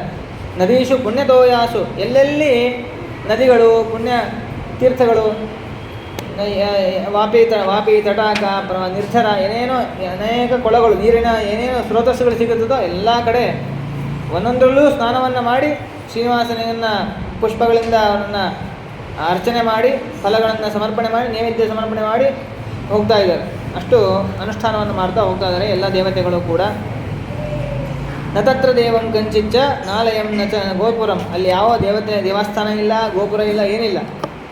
ಯೋಗಿನಸ್ತತ್ರ ಯೋಗಿನಿಷ್ಠ ಮುನಿನಪಿ. ಆದರೆ ಅಲ್ಲಿ ಏನು ನೋಡ್ತಾರೆ ಅವರು ಅಂತಂದರೆ, ಅನೇಕ ರೀತಿಯಾದಂತಹ ಮುನಿಗಳು ತಪಸ್ಸನ್ನು ಮಾಡೋದನ್ನು ನೋಡ್ತಾರೆ. ಅದನ್ನು ವಿಸ್ತಾರವಾಗಿ ವರ್ಣನೆ ಮಾಡ್ತಾರೆ. ಅದನ್ನು ಹೇಳಬೇಕಾದ್ರೆ ಅದಕ್ಕಿಂತ ಮುಂಚೆ ದಶರಥ ಬಂದಿದ್ದ ಇಲ್ಲಿ ತನ್ನ ಮಗನಿಗೋಸ್ಕರವಾಗಿ ತಪಸ್ಸು ಮಾಡಬೇಕು ಅಂತ ಬಂದಿದ್ದ ಅಂತ ಹೇಳಿದ್ರಲ್ಲ, ಅದ್ರ ಬಗ್ಗೆ ಹೇಳಿ ಅಂತಂದಾಗ ಅದನ್ನು ಹೇಳ್ತಾರೆ. ಅದೇ ಸಂದರ್ಭದಲ್ಲಿ ಯಾವಾಗ ಈ ಎಲ್ಲ ಋಷಿಗಳು ದೇವತೆಗಳು ಈ ಪರ್ವತಕ್ಕೆ ಬರ್ತಾರಲ್ಲ, ಅದೇ ಸಂದರ್ಭದಲ್ಲಿ ದಶರಥನೂ ಕೂಡ ಬರ್ತಾನೆ. ಅವ ಯಾಕೆ ಬರ್ತಾನೆ ಅನ್ನೋದನ್ನು ಕಾರಣ ಕೊಡ್ತಾರೆ. ಅನೇಕ ಸಾವಿರ ವರ್ಷಗಳ ಕಾಲ ದಶರಥ ರಾಜ್ಯಭಾರವನ್ನು ಮಾಡಿದರೂ ಕೂಡ ಒಳ್ಳೆ ಅದ್ಭುತವಾಗಿ ಧರ್ಮದಿಂದ, ಅತ್ಯಂತ ಧರ್ಮದಿಂದ ವರ್ಣಾಶ್ರಮಾಚಾರ ಯುತಾಹ ಪ್ರಜಾ ಧರ್ಮೇಣ ಪಾಲಯನ್, ಎಲ್ಲ ಪ್ರಜೆಗಳನ್ನು ಕೂಡ ತಮ್ಮ ತಮ್ಮ ವರ್ಣಾಶ್ರಮ ತಕ್ಕಂತೆ ಅವರು ಆಚರಣೆ ಮಾಡಬೇಕು, ಆ ಥರ ರಾಜ್ಯಭಾರವನ್ನು ಮಾಡ್ತಿದ್ದ. ಅದನ್ನು ರಾಮಾಯಣದಲ್ಲಿ ವಿಸ್ತಾರವಾಗಿ ಹೇಳ್ತಾರೆ. ಮಾಡ್ತಿದ್ದಂತಹ ದಶರಥನಿಗೆ ಎಲ್ಲ ಸಂಪತ್ತು ಸಮೃದ್ಧಿ ಇದ್ದರೂ ಮಕ್ಕಳಿರಲಿಲ್ಲ ಅವನಿಗೆ. ಅದಕ್ಕೋಸ್ಕರ ಅವನು ವಸಿಷ್ಠರನ್ನು ಕುರಿತು ಹೇಳ್ತಾನೆ. ಪುರೋಹಿತರಾದಂತಹ ಪುರೋಹಿತರಾದನ್ನು ವಸಿಷ್ಠರನ್ನು ಕೇಳ್ತಾನೆ, ಸ್ವಾಮಿ, ನಾನು ಬಹಳ ಕಾಲದವರೆಗೂ ಅಳ್ತಾ ಇದ್ದೀನಿ, ನನಗೆ ಮಗ ಆಗ್ತಾ ಇಲ್ಲ ಅಂಥೇಳಿ. ಪಾಪಿನೋ ಮಮತು ಬ್ರಹ್ಮನ್ ಮಯಾ ಪಾಪಂ ಕೃತಂ ಬಹು, ಬೇಕಾದಷ್ಟು ಪಾಪ ಮಾಡಿಬಿಟ್ಟಿದ್ದೀನಿ ನಾನು ಅಂತ ಅನಿಸುತ್ತೆ. ಯಾಕೆಂದರೆ ನನಗೆ ಮಕ್ಕಳೇ ಆಗ್ತಾ ಇಲ್ವಲ್ಲ. ಪಾಪಸ್ಯ ನಿಷ್ಕೃತಿ ಕಸ್ಮಾತ್ ಕಥಂ ಪುತ್ರೋ ಭವಿಷ್ಯತಿ, ಹೇಗೆ ನಾನು ಈ ಪಾಪಗಳನ್ನು ಕಳ್ಕೊಳ್ಳಿ, ಪಾಪಗಳನ್ನು ಕಳ್ಕೊಂಡು ನಾನು ಹೇಗೆ ನಾನು ಮಗನನ್ನು ಪಡೀಲಿ, ಅದನ್ನು ದಯವಿಟ್ಟು ಹೇಳಿ ಅಂತಂದಾಗ ವಸಿಷ್ಠರು ಹೇಳ್ತಾರೆ, ಸ್ವಲ್ಪ ಒಂದು ಕ್ಷಣ ಧ್ಯಾನವನ್ನು ಮಾಡಿ ತಮ್ಮ ಯೋಗ ಸಾಮರ್ಥ್ಯದಿಂದ ಧ್ಯಾನ ಮಾಡಿ ಅವರು ಹೇಳ್ತಾರೆ, ಯಾಕೆ ಇವನಿಗೆ ಮಕ್ಕಳಾಗದೇ ಇರಲಿಕ್ಕೆ ಏನು ಕಾರಣ ಅಂತ ಹೇಳ್ತಾರೆ ವಸಿಷ್ಠರು. ಪುಣ್ಯ ಶ್ಲೋಕಸ್ಯ ಭವತಃ ಕಥಂ ಪಾಪಂ ಭವಿಷ್ಯತಿ, ನೀನು ಅತ್ಯಂತ ಪುಣ್ಯಶಾಲಿಯಾದವನು, ನಿನಗೆಲ್ಲಿ ಪಾಪ ಇರ್ತದೆ, ಪಾಪ ಇಲ್ಲ. ಆದರೂ ಕೂಡ ಪುತ್ರ ಪ್ರಾಪ್ತಿ ಆಗತ್ತೆ ನಿನಗೆ. ಆ ಪುತ್ರ ಪ್ರಾಪ್ತಿಗೆ ಸ್ವಲ್ಪ ಒಂದು ಪಾಪ ಪ್ರತಿಬಂಧಕ ಇದೆ, ಸ್ವಲ್ಪ ಪಾಪಕರ್ಮ ಇದೆ, ಅದು ನಿಮಗೆ ಮಕ್ಕಳಾಗಲಿಕ್ಕೆ ಸಮಸ್ಯೆ ಮಾಡ್ತಾ ಇದೆ. ಆದರೆ ಅದನ್ನು ಪರಿಹಾರ ನೀನು ಪರಿಹಾರ ಮಾಡ್ಕೊಂಡ್ಬಿಟ್ರೆ ನಿಮಗೆ ಮಕ್ಕಳಾಗ್ತಾರೆ. ಹೇಗೆ ಮಾಡಬೇಕು ಪಾಪ ಪರಿಹಾರ ಅಂದರೆ ಅದಕ್ಕೆ ಹೇಳ್ತಾರೆ, ಸೇವ್ಯ ವೆಂಕಟಾಧೀಶಃ ಕ್ಷೀರಾಬ್ಧಿ ತನಯಾಪತಿ ಇತ್ಯುಕ್ತ ಪ್ರಾರಾಜನ್ ಬ್ರಹ್ಮನ್ ಪುತ್ರ ಶ್ರೇಯಪತಿ. ವೆಂಕಟಾಚಲಕ್ಕೆ ಹೋಗು, ಅಲ್ಲಿ ಶ್ರೇಯಪತಿ ಭಗವಂತನನ್ನು ನೀನು ಒಲಿಸು, ಪೂಜೆಯನ್ನು ಮಾಡು, ಆವಾಗ ನಿನಗೆ ಮಕ್ಕಳಾಗ್ತಾರೆ ಅಂತ. ಎಲ್ಲಿದ್ದಾನೆ ಭಗವಂತ ಅಂತಂದರೆ ಅದಕ್ಕೆ ಹೇಳ್ತಾರೆ, ಇದಾನೀಂ ವರ್ತತೆ ವಿಷ್ಣು ಕಥಂ ದೃಶ್ಯೋ ಮಯಾ ಪ್ರಭು. ಅದಕ್ಕೆ ವೆಂಕಟಾಚ ಪರ್ವತದಲ್ಲಿ ಭಗವಂತ ಇದ್ದಾನೆ. ಎಲ್ಲಿದೆ ಅದು ಪರ್ವತ ಅಂದರೆ ಹೇಳ್ತಾರೆ, ಇವನಿರೋದು ಅಯೋಧ್ಯೆಯಲ್ಲಿ. ವೆಂಕಟಾಚಲ ಪರ್ವತ ದಕ್ಷಿಣ ದೇಶದಲ್ಲಿ ಇರೋದು. ಅಷ್ಟು ದೂರ, ಎಷ್ಟು ದೂರ ಇದೆ ಅಂತ ಹೇಳ್ತಾರೆ ಸ್ಪಷ್ಟವಾಗಿ. ನೋಡ್ರಿ, ಯೋಗಿಗಳಿಗೆ ತಾವು ಧ್ಯಾನ ಮಾಡಿದ್ರೆ ಹಿಂದೆ ಮುಂದೆ ಈಗ ಎಲ್ಲೆಲ್ಲಿ ಯಾವ ಪದಾರ್ಥ ಎಲ್ಲೆಲ್ಲಿದೆ, ದೇಶತಃ ಕಾಲತಃ ಎಲ್ಲದ ಜ್ಞಾನವೂ ಬಂದ್ಬಿಡುತ್ತೆ. ಏನು ಬೇಕಾದರೂ ತಿಳ್ಕೊಬೋದು ಅವರು, ಸರ್ವಜ್ಞರು ಒಂದು ರೀತಿ ಅಂತ. ನಮ್ಮ ಯೋಗ ಸಾಮರ್ಥ್ಯ ಅಷ್ಟಿದೆ. ನಾವೇನು ಮಾಡ್ತೀವಿ, ನಮಗೂ ಸಾಮರ್ಥ್ಯ ಇದೆ ಅಂಥೇಳಿ ಏನಾದರೂ ವಿಷಯ ಬೇಕು ಅಂದರೆ ತಕ್ಷಣ ಗೂಗಲಲ್ಲಿ ಹೊಡೆದು ಆ ಮಾಹಿತಿಯನ್ನು ಸಂಗ್ರಹ ಮಾಡಿಬಿಡ್ತೀವಿ. ನಮಗೂ ಅವ್ರಿಗೂ ವ್ಯತ್ಯಾಸ ಏನಂದರೆ ಮಂತ್ರ ಯಂತ್ರ. ಅವರು ಮಂತ್ರಸಿದ್ಧಿಯನ್ನು ಮಾಡ್ಕೊಂಡಿದ್ದಾರೆ, ನಾವು ಯಂತ್ರಸಿದ್ಧಿಯನ್ನು ಮಾಡ್ಕೊಂಡಿದ್ದೀವಿ. ನಮ್ಮ ಕೈಯಲ್ಲಿ ಯಂತ್ರ ಇಟ್ಕೊಂಡು ಬಿಟ್ಟಿದ್ದೀವಿ, ಏನು ಬೇಕಾದರೂ ಜಗತ್ತಿನಲ್ಲಿ ಇನ್ಫಾರ್ಮೇಷನ್ನ ನಾವು ತಕ್ಷಣ ನೋಡ್ಬೋದು. ಏನು ನಿಮ್ಮದು ಅಸಿಸ್ಟ್ರ್ ಏನು ದೊಡ್ಡವರು, ನಮ್ಮ ಸೈಂಟಿಸ್ಟ್ ಏನು ಕಡಿಮೆ ಅಂತ ಕೇಳ್ತಾರೆ ಜನ. ಹಾಗಲ್ಲ, ಆ ಶಕ್ತಿನೇ ಬೇರೆ, ಈ ಶಕ್ತಿನೇ ಬೇರೆ.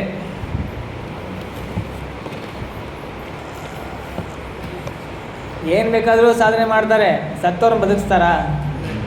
ಸತ್ತವ್ರನ್ನ ಬದುಕಿಸಲ್ಲ. ಆದರೆ ಆ ಶಕ್ತಿ ಭಗವಂತ ಈ ಯೋಗ ಶಕ್ತಿಯನ್ನು ಮುನಿಗಳಿಗೆ, ಋಷಿಗಳಿಗೆ, ಜ್ಞಾನಿಗಳಿಗೆ ಕೊಟ್ಟಿದ್ದಾನೆ. ಯಾರು ಮಾಡ್ತಾರೆ? ಡಾಕ್ಟ್ರುಗಳು ನಮ್ಮ ಕೈಲಿಲ್ಲ ಅಂತ ಕೈ ಎತ್ಬಿಡ್ತಾರೆ ಅಷ್ಟೇ. ರಾಯರು ನೋಡ್ರಿ, ಎಂತಹ ಮಹಾ ತಪಸ್ವಿಗಳು, ಸತ್ತಂತಹ ಬಾಲಕನನ್ನು ಬದುಕಿಸ್ತಾರೆ. ಆ ಥರ ಅನೇಕ ಯತಿಗಳ ಚರಿತ್ರೆಯಲ್ಲಿ ನಾವು ಕೇಳ್ತೇವೆ. ಸತ್ತವರಿಗೆ ಜೀವವನ್ನು ಕೊಟ್ಟಂತಹ ಪವಾಡಗಳನ್ನು ಕೇಳ್ತೇವೆ.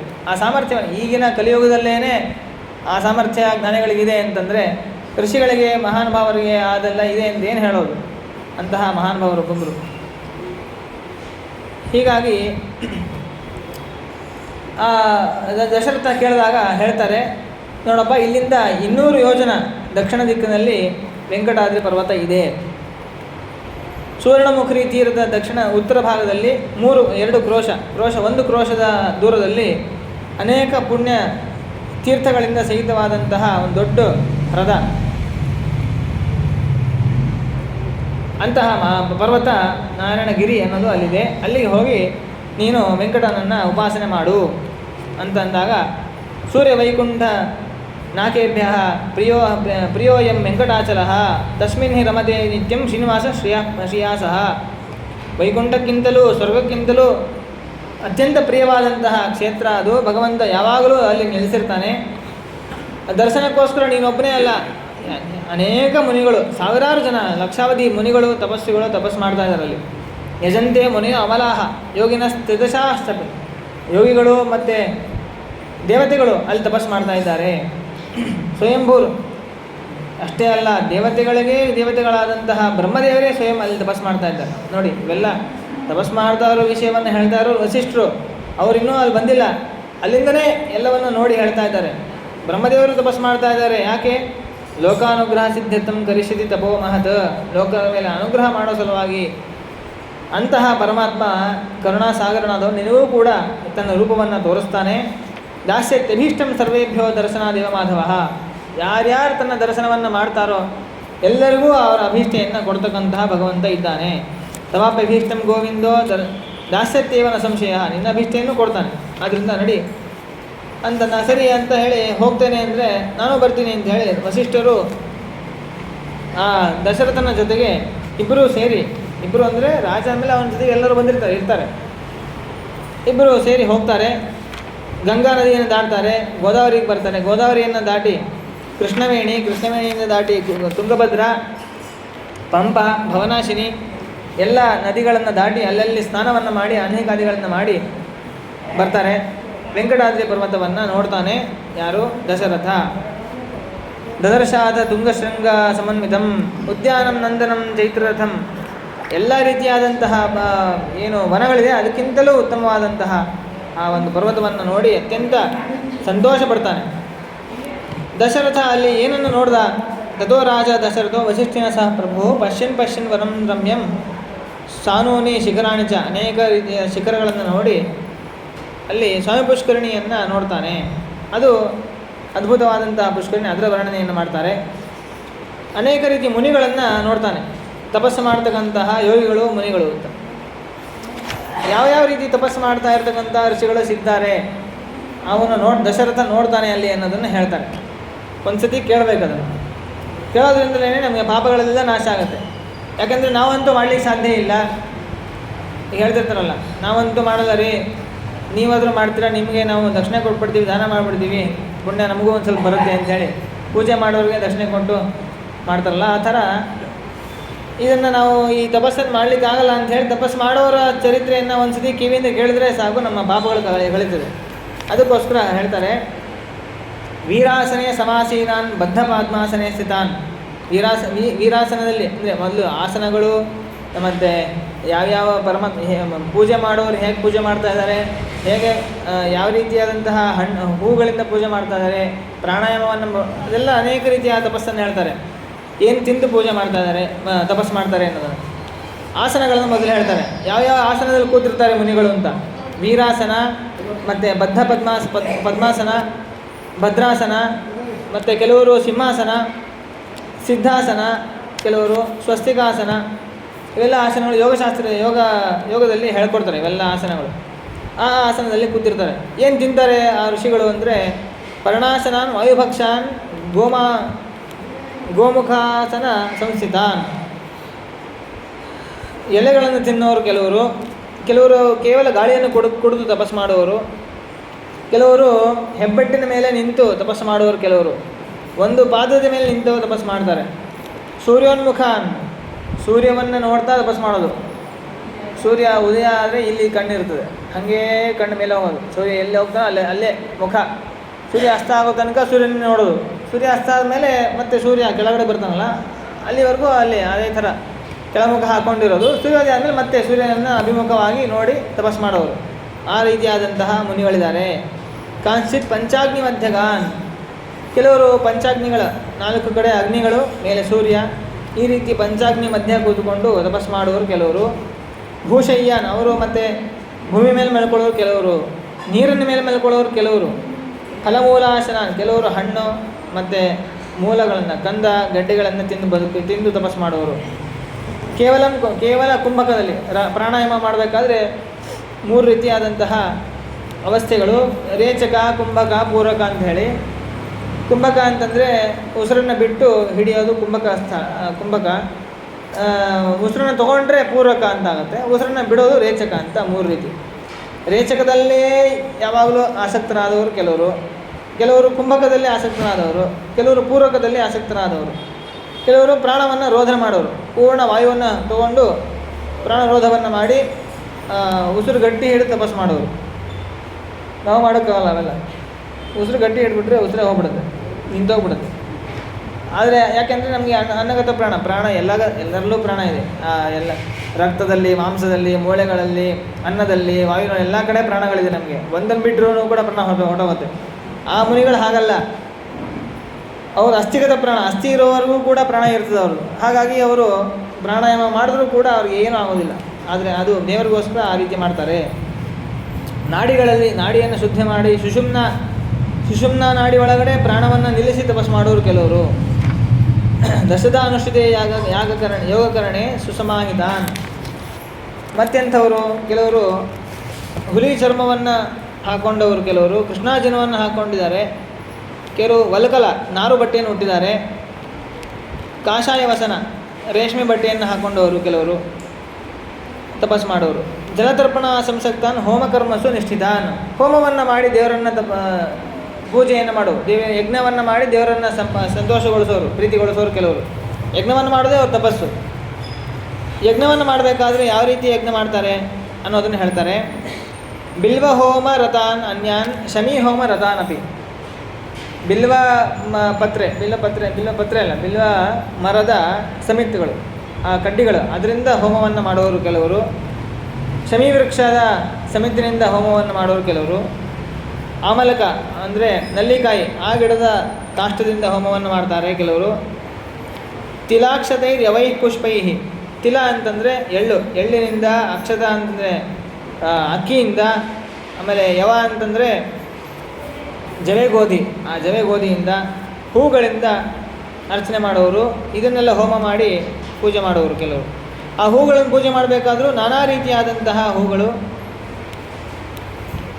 ಅದನ್ನೇ ತಂದು ಪೂಜೆ ಮಾಡ್ತಾರೆ. ಅರ್ಚೆಯಿಂದ ಜಗನ್ನಾಥಂ ಸೂರ್ಯಮಂಡಲ ವರ್ತನೆ. ಕೆಲವರು ಸೂರ್ಯಾಂತರ್ಯಾಮಿ ಆದಂತಹ ಪರಮಾತ್ಮನನ್ನು ಪೂಜೆ ಮಾಡ್ತಾರೆ. ಕೆಲವರು ಹೃದಯದಲ್ಲಿರುವಂತಹ ಭಗವಂತನನ್ನು ಪೂಜೆ ಮಾಡೋರು ಕೆಲವರು ನೀರಿನ ಮಧ್ಯದಲ್ಲಿರುವ ಭಗವಂತನನ್ನು ಪೂಜೆ ಮಾಡ್ತಾರೆ. ಕೇಚಿತ್ ಬಿಂಬಂ ಹರೇ ಸೌಮ್ಯಂ. ಬಿಂಬ ಅಂದರೆ ಮೂರ್ತಿ. ಕೆಲವರು ಭಗವಂತನ ಮೂರ್ತಿಯನ್ನು ಮಾಡಿಕೊಂಡು ಅರ್ಚನೆ ಮಾಡೋರು ಕೆಲವರು ತ್ರಿವಿಕ್ರಮನನ್ನು, ನರಸಿಂಹನನ್ನು ಅರ್ಚನೆ ಮಾಡ್ತಾರೆ. ತಿಲೈಹಿ ಪುಷ್ಪೈ ಅಕ್ಷತೈಹಿ ಫಲೈಹಿ. ಎಳ್ಳು, ಹೂವು, ಅಕ್ಷತೆಗಳು, ಹಣ್ಣುಗಳು, ಇವುಗಳಿಂದ ಅರ್ಚನೆ ಮಾಡೋರು. ಕೆಲವರು ದೂರ್ವಾ ಪತ್ರದಿಂದ, ಕೆಲವರು ತುಳಸಿ ಪತ್ರದಿಂದ, ಕೆಲವರು ಸಂಪಿಗೆ ಹೂವಿನಿಂದ, ಪದ್ಮದಿಂದ ಅರ್ಚನೆ ಮಾಡ್ತಾರೆ. ಇದನ್ನೆಲ್ಲ ನೋಡ್ತಾನೆ ದಶರಥ.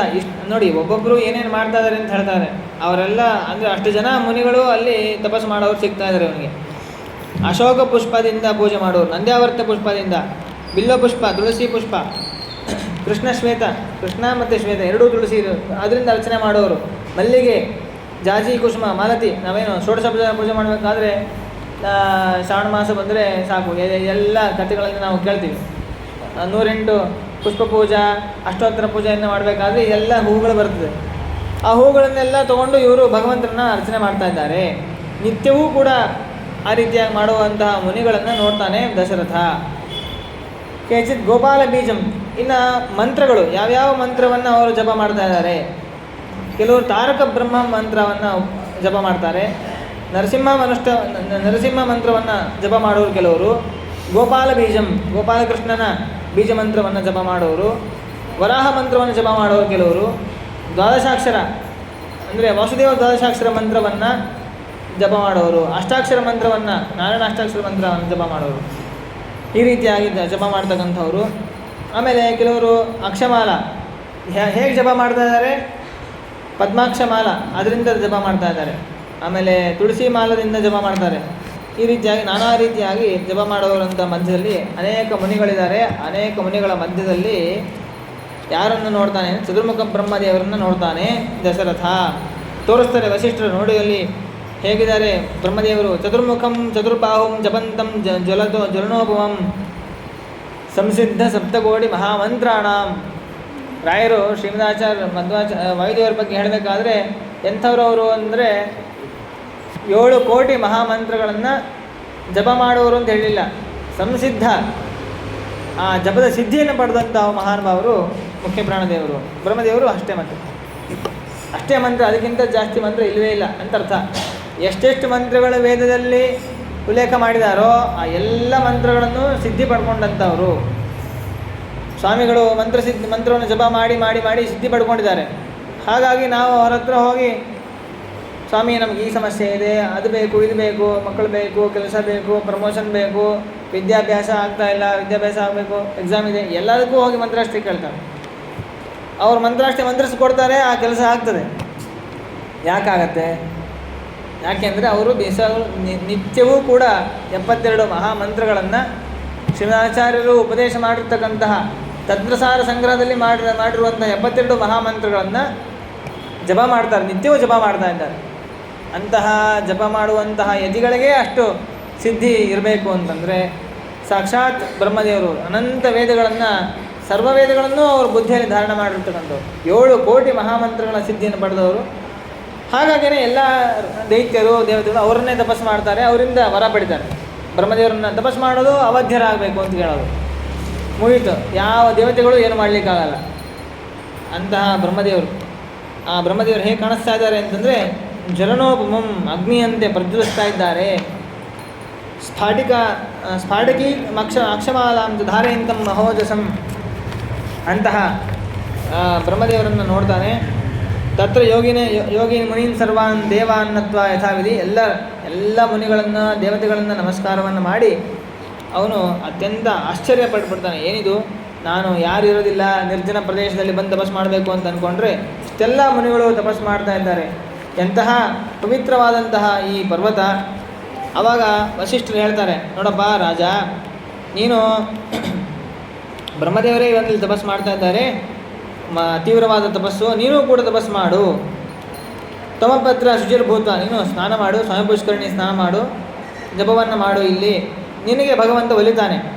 ಜಪಂ ಕುರು ಮಹಿಪಾಲ ನಿವಸ ತ್ವಮ ಇಹೈವ, ಇಲ್ಲೇ ಇದ್ದು ಜಪ ಮಾಡಬೇಕು ಅಂತ ಅಂದಾಗ ರಾಜ ನೋಡ್ರಿ, ಅವರು ವಸಿಷ್ಠರು ಎಂಥ ಜ್ಞಾನಿಗಳು. ಒಂದು ಮಾತು ಹೇಳ್ತಾರೆ ಅವರು, ಅಚಿರಾತ್ ಶ್ರೀಪತಿರ್ ವಿಷ್ಣು ಆವಿರ್ಭೂತೋ ಭವಿಷ್ಯತಿ.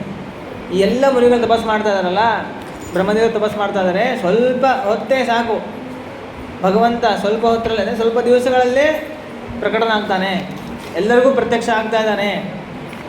ಅಂದರೆ ಇವ್ರಿಗೆ ಗೊತ್ತು ಪ್ರತ್ಯಕ್ಷ ಆಗ್ತಾನೆ ಅಂತ. ಅವರು ಜ್ಞಾನಿ. ಮತ್ತು ವಸಿಷ್ಠರು ತ್ರಿಕಾಲ ಜ್ಞಾನಿಗಳವರು.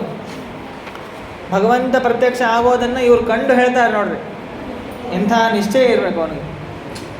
ಅಂತಹ ದಶರಥ ಕೇಳ್ತಾನೆ, ಸ್ವಾಮಿ ನಾನು ಜಪ ಮಾಡು ಅಂತಂದ್ರೆ ಯಾವುದಾದ್ರು ಮಂತ್ರ ಉಪದೇಶ ಮಾಡಿ, ಮಂತ್ರಂ ಕ್ವಚಿತ್ ಪ್ರಿಯಚ್ಛಭವ, ಒಂದು ಯಾವುದಾದ್ರು ಮಂತ್ರ ಉಪದೇಶ ಮಾಡಿ ಅಂತಂದಾಗ ಸರಿ ಅಂತ ಅವರು ಮಂತ್ರೋಪದೇಶವನ್ನು ಮಾಡ್ತಾರೆ. ವಸಿಷ್ಠರು ನಾರಾಯಣ ಅಷ್ಟಾಕ್ಷರ ಮಂತ್ರವನ್ನು ಉಪದೇಶ ಮಾಡಿ ಮಾಡಪ್ಪ ಜಪ ಅಂತಂದಾಗ ಸರಿ ಅಂತ ಸ್ವಾಮಿ ಪುಷ್ಕರಣಿಯಲ್ಲಿ ಸ್ನಾನ ಮಾಡಿ ವಿಧಿವತ್ತಾಗಿ ಯಾವ ರೀತಿಯಾಗಿ ಆ ಜಪದ ಕ್ರಮ ಇದೆಯೋ ಆ ಮಂತ್ರದ ಎಲ್ಲವನ್ನು ಅಂಗನ್ಯಾಸ ಕರನ್ಯಾಸವನ್ನೆಲ್ಲ ಮಾಡಿ ಭಗವಂತನನ್ನ ಅರ್ಚನೆ ಮಾಡಿ ಜಪವನ್ನು ಮಾಡಲಿಕ್ಕೆ ಶುರು ಮಾಡ್ತಾನೆ ಯಾರು ದಶರಥ. ವಸಿಷ್ಠರು ಕೂಡ ಅವರು ಜಪ ಮಾಡ್ತಾರೆ, ಜಪ ಮಾಡಲಿಕ್ಕೆ ಶುರು ಮಾಡ್ತಾರೆ. ಮಾಡಿ ಸ್ವಲ್ಪ ದಿವಸಕ್ಕೆ ಎಷ್ಟು ಕಾಲ ಅಂತ ಹೇಳಿಲ್ಲ. ಅತ್ರಾಂತರೆ ಮಹತ್ ಶಬ್ದ ಕಶ್ಚಿತ್ ಸಮಬದ್ಧತ, ಜೋರಾಗಿ ಶಬ್ದ ಬಂದ್ಬಿಡ್ತಂತೆ. ಬ್ರಹ್ಮಾಂಡವೇ ಸೀಳಿ ಹೋದಂಥ ದೊಡ್ಡ ಜೋರಾದ ಶಬ್ದ ಬಂತು. ಏನಿದು ಶಬ್ದ ಅಂತ ಎಲ್ಲ ಮುನಿಗಳು ಆಕಾಶಕ್ಕೆ ನೋಡ್ತಾರೆ. ನೋಡಲಿಕ್ಕೆ ಸಾಧ್ಯ ಆಗ್ತಿಲ್ಲ, ಅಷ್ಟು ಪ್ರಕಾಶ ಬಂದ್ಬಿಟ್ಟಿದೆ. ಪ್ರಕಾಶವನ್ನು ಕಣ್ಣು ಮುಚ್ಕೊಂಡ್ಬಿಡ್ತಾರೆ, ನೋಡಲಿಕ್ಕೆ ಸಾಧ್ಯ ಆಗದೆ ಇರೋಷ್ಟು ಪ್ರಕಾಶ. ಹೇಗಿತ್ತು ಆ ಪ್ರಕಾಶ ಅಂದರೆ ಅನೇಕ ಕೋಟಿ ಸೂರ್ಯಾಶ್ಚ ಪೂರ್ಣಚಂದ್ರಾಶ್ಚ ಕೋಟಯ ಏಕೀಭೂಯ ಸಮುದ್ಭೂತಾ ಇವ ತೇಜ ಸಮುತ್ತಿತಂ. ಒಂದ್ಮೇಲೆ ಕೋಟ್ಯಾವಧಿ ಸೂರ್ಯರು, ಕೋಟಿ ಚಂದ್ರರು, ಪೂರ್ಣಚಂದ್ರರು ಹುಟ್ಟಿದ್ರೆ ಎಷ್ಟು ಪ್ರಕಾಶ ಬರಬೇಕೋ ಅಷ್ಟು ಪ್ರಕಾಶ ಕಾಣ್ತಾ ಇದೆ. ನೋಡ್ಲಿಕ್ಕೆ ಸಾಧ್ಯ ಆಗ್ತಾ ಇಲ್ಲ ಯಾವ ಮುನಿಗಳಿಗೂ ಕೂಡ, ಕಣ್ಣನ್ನು ಮುಚ್ಚಿದ್ದಾರೆ. ನಿಮೀರ ಯಂತ್ರ ಯಂತ್ರಾಣಿ ಸಂಭ್ರಾಂತ, ಎಲ್ಲರಿಗೂ ಗಾಬರಿಯಾಗಿದೆ, ಸಂಭ್ರಾಂತರಾಗಿದ್ದಾರೆ ಎಲ್ಲರೂ ಕೂಡ. ಸಮೀಭೂಯ ಸಾದರಂ ಅಧಿಷ್ಠನ್, ಸುಮ್ಮನೆ ನಿಂತ್ಬಿಟ್ಟಿದ್ದಾರೆ. ಯೋಗಿ ಆ ಮಂತ್ರಗಳನ್ನು ಯಾವ್ದು ಜಪವನ್ನೆಲ್ಲ ನಿಲ್ಲಿಸ್ಬಿಟ್ಟಿದ್ದರು, ಏನು ಮಾಡ್ಲಿಕ್ಕೆ ಆಗ್ತಾ ಇಲ್ಲ ಅವ್ರಿಗೆ. ತತ್ತೇಜಸ ಜಗತ್ಸರ್ವಂ ಪ್ರದೀಪ್ತಮಿವ ಸ್ಥಿತಂ ತೇಜೋ ಮಧ್ಯೆ ಸಮುದ್ಭೂತಂ ವಿಮಾನಂ ಸೂರ್ಯಭಾಸ್ವರಂ. ಏನು ಕಾಣ್ತೋ ಅವ್ರಿಗೆ ಅಂತಂದರೆ ಅಲ್ಲಿ ಒಂದು ದೊಡ್ಡ ವಿಮಾನ, ಏರೋಪ್ಲೇನ್, ಈಗಿರೋ ಏರೋಪ್ಲೇನ್ ಅಲ್ಲ, ಅಲ್ಲಿ ವಿಮಾನ ಬಗ್ಗೆ ವರ್ಣನೆ ಮಾಡ್ತಾರೆ. ಅದ್ಭುತವಾದಂತಹ ವಿಮಾನ ಪ್ರಕಟವಾಗಿದೆ.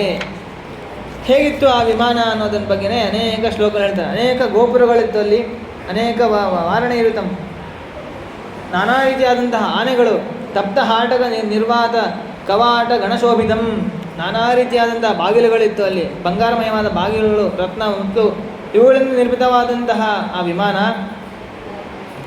ಶಾತುಕುಂಭಮಯೈ ಕುಂಭೈ ಶೋಭಿತಾಗ್ರೈಶ್ಚ ಗೋಪುರೈ, ನಾನಾ ರೀತಿಯಾದ ಗೋಪುರಗಳು ಅಲಂಕಾರ ಮಾಡಿದ್ದಾರೆ. ವಿಚಿತ್ರವಾದಂತಹ ಮಾಣಿಕ್ಯ, ವೈಡೂರ್ಯ, ಮುತ್ತು, ರತ್ನ ಇವುಗಳಿಂದ ಶೋಭಿತವಾಗಿದೆ ಇದು. ಅದ್ರ ಬಗ್ಗೆ ವಿಸ್ತಾರವಾದಂತಹ ಅಲ್ಲಿ ಯಾರ್ಯಾರಿದ್ರು ಆ ದೇವತೆಗಳು ಅವರೆಲ್ಲ ವರ್ಣನೆ ಮಾಡ್ತಾರೆ. ಇಲ್ಲ ಮುಕ್ತರು, ಮುಕ್ತ ಸ್ಥಾನ ಒಂದು ರೀತಿ, ಮುಕ್ತರಾದಂತಹ ದೇವತೆಗಳು ಅವರೆಲ್ಲ ಅಲ್ಲಿ ವಿಹಾರ ಮಾಡ್ತಾ ಇರೋದನ್ನು ನೋಡ್ತಾರೆ. ಅದ್ಭುತವಾದ ದಿವ್ಯ ವಿಮಾನವನ್ನು ನೋಡಿದಾಗ ಬ್ರಹ್ಮ ದೇವತೆಗಳು, ಎಲ್ಲ ದೇವತೆಗಳು, ಸನಕಾದಿಗಳು ಆಶ್ಚರ್ಯ ಆಗಿಬಿಡುತ್ತದೆ ಅವ್ರಿಗೆ ಅಂತಹ ಅದ್ಭುತ ವಿಮಾನವನ್ನು ನೋಡಿ. ಇತಿ ಕರ್ತವ್ಯ, ಏನು ಮಾಡಬೇಕು ವಿಮಾನ ನೋಡಿ, ದೇವ್ರು ಕಾಣಿಸ್ತಾ ಇಲ್ಲ, ಬೇರೆ ಏನೋ ವಿಮಾನ ಬಂದುಬಿಟ್ಟಿದೆಯಲ್ಲ ಇದು ಅಂತ ಏನು ಮಾಡಬೇಕು ಗೊತ್ತಾಗ್ತಾ ಇಲ್ಲ ಅವ್ರಿಗೆ. ಸುಮ್ಮನೆ ನಿಂತ್ಕೊಂಡ್ಬಿಟ್ಟಿದ್ದಾರೆ. ವಿಸ್ಮಿತ ಲೋಚನ, ಅದನ್ನೇ ನೋಡ್ತಾ ನಿಂತುಬಿಟ್ಟಿದ್ದಾರೆ. ಆಕಾಶಧಾರಣೋ ದೇವಾಹ ವಿಹಗಾಹ ಭಕ್ಷಣಸ್ತಥ ಮೃಗಾಶ್ಚ ಪಶವ ಸರ್ವೇ ವಿಮಾನಂ ದಿವ್ಯಮುತ್ತಮಂ. ಆಕಾಶದಲ್ಲಿ ಸಂಚಾರ ಮಾಡುವಂತಹ ದೇವತೆಗಳು, ಪಕ್ಷಿಗಳು, ಮೃಗಗಳು, ಎಲ್ಲ ಪಶುಗಳೆಲ್ಲ ಕಾಣ್ತಾ ಇದೆ ವಿಮಾನದ ಒಳಗೆ. ಅಂತಹ ಅದ್ಭುತ ವಿಮಾನವನ್ನು ನೋಡಿದಾಗ ಬ್ರಹ್ಮದೇವರು ಹೇಳ್ತಾರಂತೆ, ಅಗಸ್ತ್ಯಂಚ ವಸಿಷ್ಠಂಚ ವಾಮದೇವಂಚ ಕಶ್ಯಪಂ ಜಾಬಾಲಿಮತ ಗಾಣ್ವಂಚ ದೇವಲಂ ದೇವದರ್ಶನಂ ಸ್ವಪುತ್ರಂ ನಾರದಂಚೈವ ಪರಾಶರ ಋಷಿಂ ತಥಾ ವ್ಯಾಸಂ ಶುಕಂ ತಥಾ ಗಾರ್ಗ್ಯಂ ಭಾರ್ಗವಂ ಚ ವರಂ ತಥಾ ಅನ್ಯಾನಪಿ ಮುನೀನ್ ಪುಣ್ಯಾನ್ ಇಂದ್ರಾದ್ಯಾಶ್ಚ ಸುರಾನ್ ತಥಾ ಸನಕಾದೀಶ ಯೋಗೀಂದ್ರಾನ್ ಸಮಾಹುಯ ದಮಮೃ. ಇಷ್ಟಂದರೆ ಹೆಸರು ಹೇಳಿದ್ದೇನೋ ಇವರೇ ಮೊದಲಾದಂಥ ಎಲ್ಲ ಋಷಿಗಳು, ದೇವತೆಗಳು ಎಲ್ಲರೂ ಇದ್ರಲ್ಲ ಅಲ್ಲಿ ಜೊತೆಗೆ. ಯಾಕಂದರೆ ದೇವತೆಗಳು, ದೈತ್ಯರು, ಅಗಸ್ತ್ಯಾದಿ ಋಷಿಗಳು ದೇವರನ್ನ ಹುಡ್ಕೊಂಡು ಹೀಗೆ ಪರ್ವತಕ್ಕೆ ಬಂದಿದ್ದಾರೆ ಅಂತ ಹೇಳಿದ್ರು. ಅದೇ ಸಂದರ್ಭದಲ್ಲಿ ದಶರಥ ಬಂದಿದ್ದಾನೆ. ಎಲ್ಲರೂ ಬಂದಾಗ ಅಲ್ಲಿ ಬ್ರಹ್ಮದೇವರು ಇದ್ದಾರೆ, ಎಲ್ಲ ಮುನಿಗಳು ಇದ್ದಾರೆ, ತಪಸ್ ಮಾಡ್ತಾ ಇದ್ದಾರೆ. ಈಗ ದೇವತೆಗಳು, ಎಲ್ಲ ಋಷಿಗಳು ದೇವರನ್ನು ಹುಡುಕಿಕೊಂಡು ಇಲ್ಲಿ ಬಂದಿದ್ದಾರೆ, ಅವರಿದ್ದಾರೆ, ಬ್ರಹ್ಮದೇವರಿದ್ದಾರೆ, ಬೇರೆ ಬೇರೆ ಋಷಿಗಳಿದ್ದಾರೆ, ದಶರಥ ಇದ್ದಾನೆ. ಎಲ್ಲರನ್ನು ಕುರಿತು ಬ್ರಹ್ಮದೇವರು ಹೇಳ್ತಾರೆ. ಏನು ಹೇಳ್ತಾರೆ ಅಂದರೆ, ಇದಂತೂ ದಿವ್ಯಂ ಪರಮಾದ್ಭುತಂ ಶುಭಂ ವಿಮಾನಂ ಇಂದ್ರಾದಿ ನಿಷೇವ್ಯಮಾಣಂ ವಿಭಾತಿ ವಿಷ್ಣುವರಿವ ಮಂದಿರಂ ಪರಂ ಪಶ್ಯಾಮ ಸರ್ವೇ ವಯಮದ್ಭುತಂ ಗೃಹಂ. ಇದು ವಿಮಾನ ಏನಂತ ಅಂದ್ಕೊಂಡಿದ್ದೀರ ನೀವೆಲ್ಲ, ಅದ್ಭುತವಾದ ವಿಮಾನ ಇದು, ಭಗವಂತನ ಮನೆ, ದೇವರ ಒಂದು ಮನೆ ಇದು, ಅದ್ಭುತವಾದದ್ದು. ನಾವೇನು ಮಾಡಬೇಕು, ಬನ್ನಿ ನಾವೆಲ್ಲ ಪ್ರವೇಶ ಮಾಡೋಣ ಅಂತ ಹೇಳಿ ಎಲ್ಲರನ್ನು ಬ್ರಹ್ಮದೇವರು ತಾವು ಮೊದಲು ಪ್ರವೇಶವನ್ನು ಮಾಡ್ತಾರೆ. ಅವ್ರ ಜೊತೆಗೆ ಎಲ್ಲ ದೇವತೆಗಳು, ಬಂದಂತಹ ಋಷಿಗಳು, ದೇವರನ್ನು ಹುಡ್ಕೊಂಡು ಬಂದಂತಹ ಋಷಿಗಳು, ಮತ್ತು ದಶರಥ ಎಲ್ಲ ಮುನಿಗಳು ಎಲ್ಲರೂ ಸೇರಿ ಆ ಅದ್ಭುತವಾದ ವಿಮಾನವನ್ನು ಪ್ರವೇಶ ಮಾಡ್ತಾರೆ. ಪ್ರವೇಶ ಮಾಡಿ ಅಲ್ಲಿ ಏನನ್ನು ನೋಡ್ತಾರೆ, ಭಗವಂತನನ್ನು ದರ್ಶನ ಮಾಡ್ತಾರೆ. ಆ ಭಗವಂತನ ರೂಪದ ವರ್ಣನೆಯನ್ನು ವಿಸ್ತಾರವಾಗಿ ಮುಂದಿನ ಅಧ್ಯಾಯಗಳಲ್ಲಿ ಮಾಡ್ತಾರೆ. ಅದನ್ನು ಮತ್ತೆ ನಾಳೆ ದಿವಸ ತಿಳ್ಕೊಳ್ಳೋಣ ಅಂತ ಹೇಳ್ತಾ, ಅಸ್ಮದ್ ಗುರುವಂತರತ ಸಮಸ್ತ ಗುರುವಂತರತ ಭಾರತೀಯ ಮುಖ್ಯ ಪ್ರಾಣಾಂತರ್ಗತ ಶ್ರೀಕೃಷ್ಣ ಅರ್ಪಣಮಸ್ತು. ಹರೇ ನಮಃ.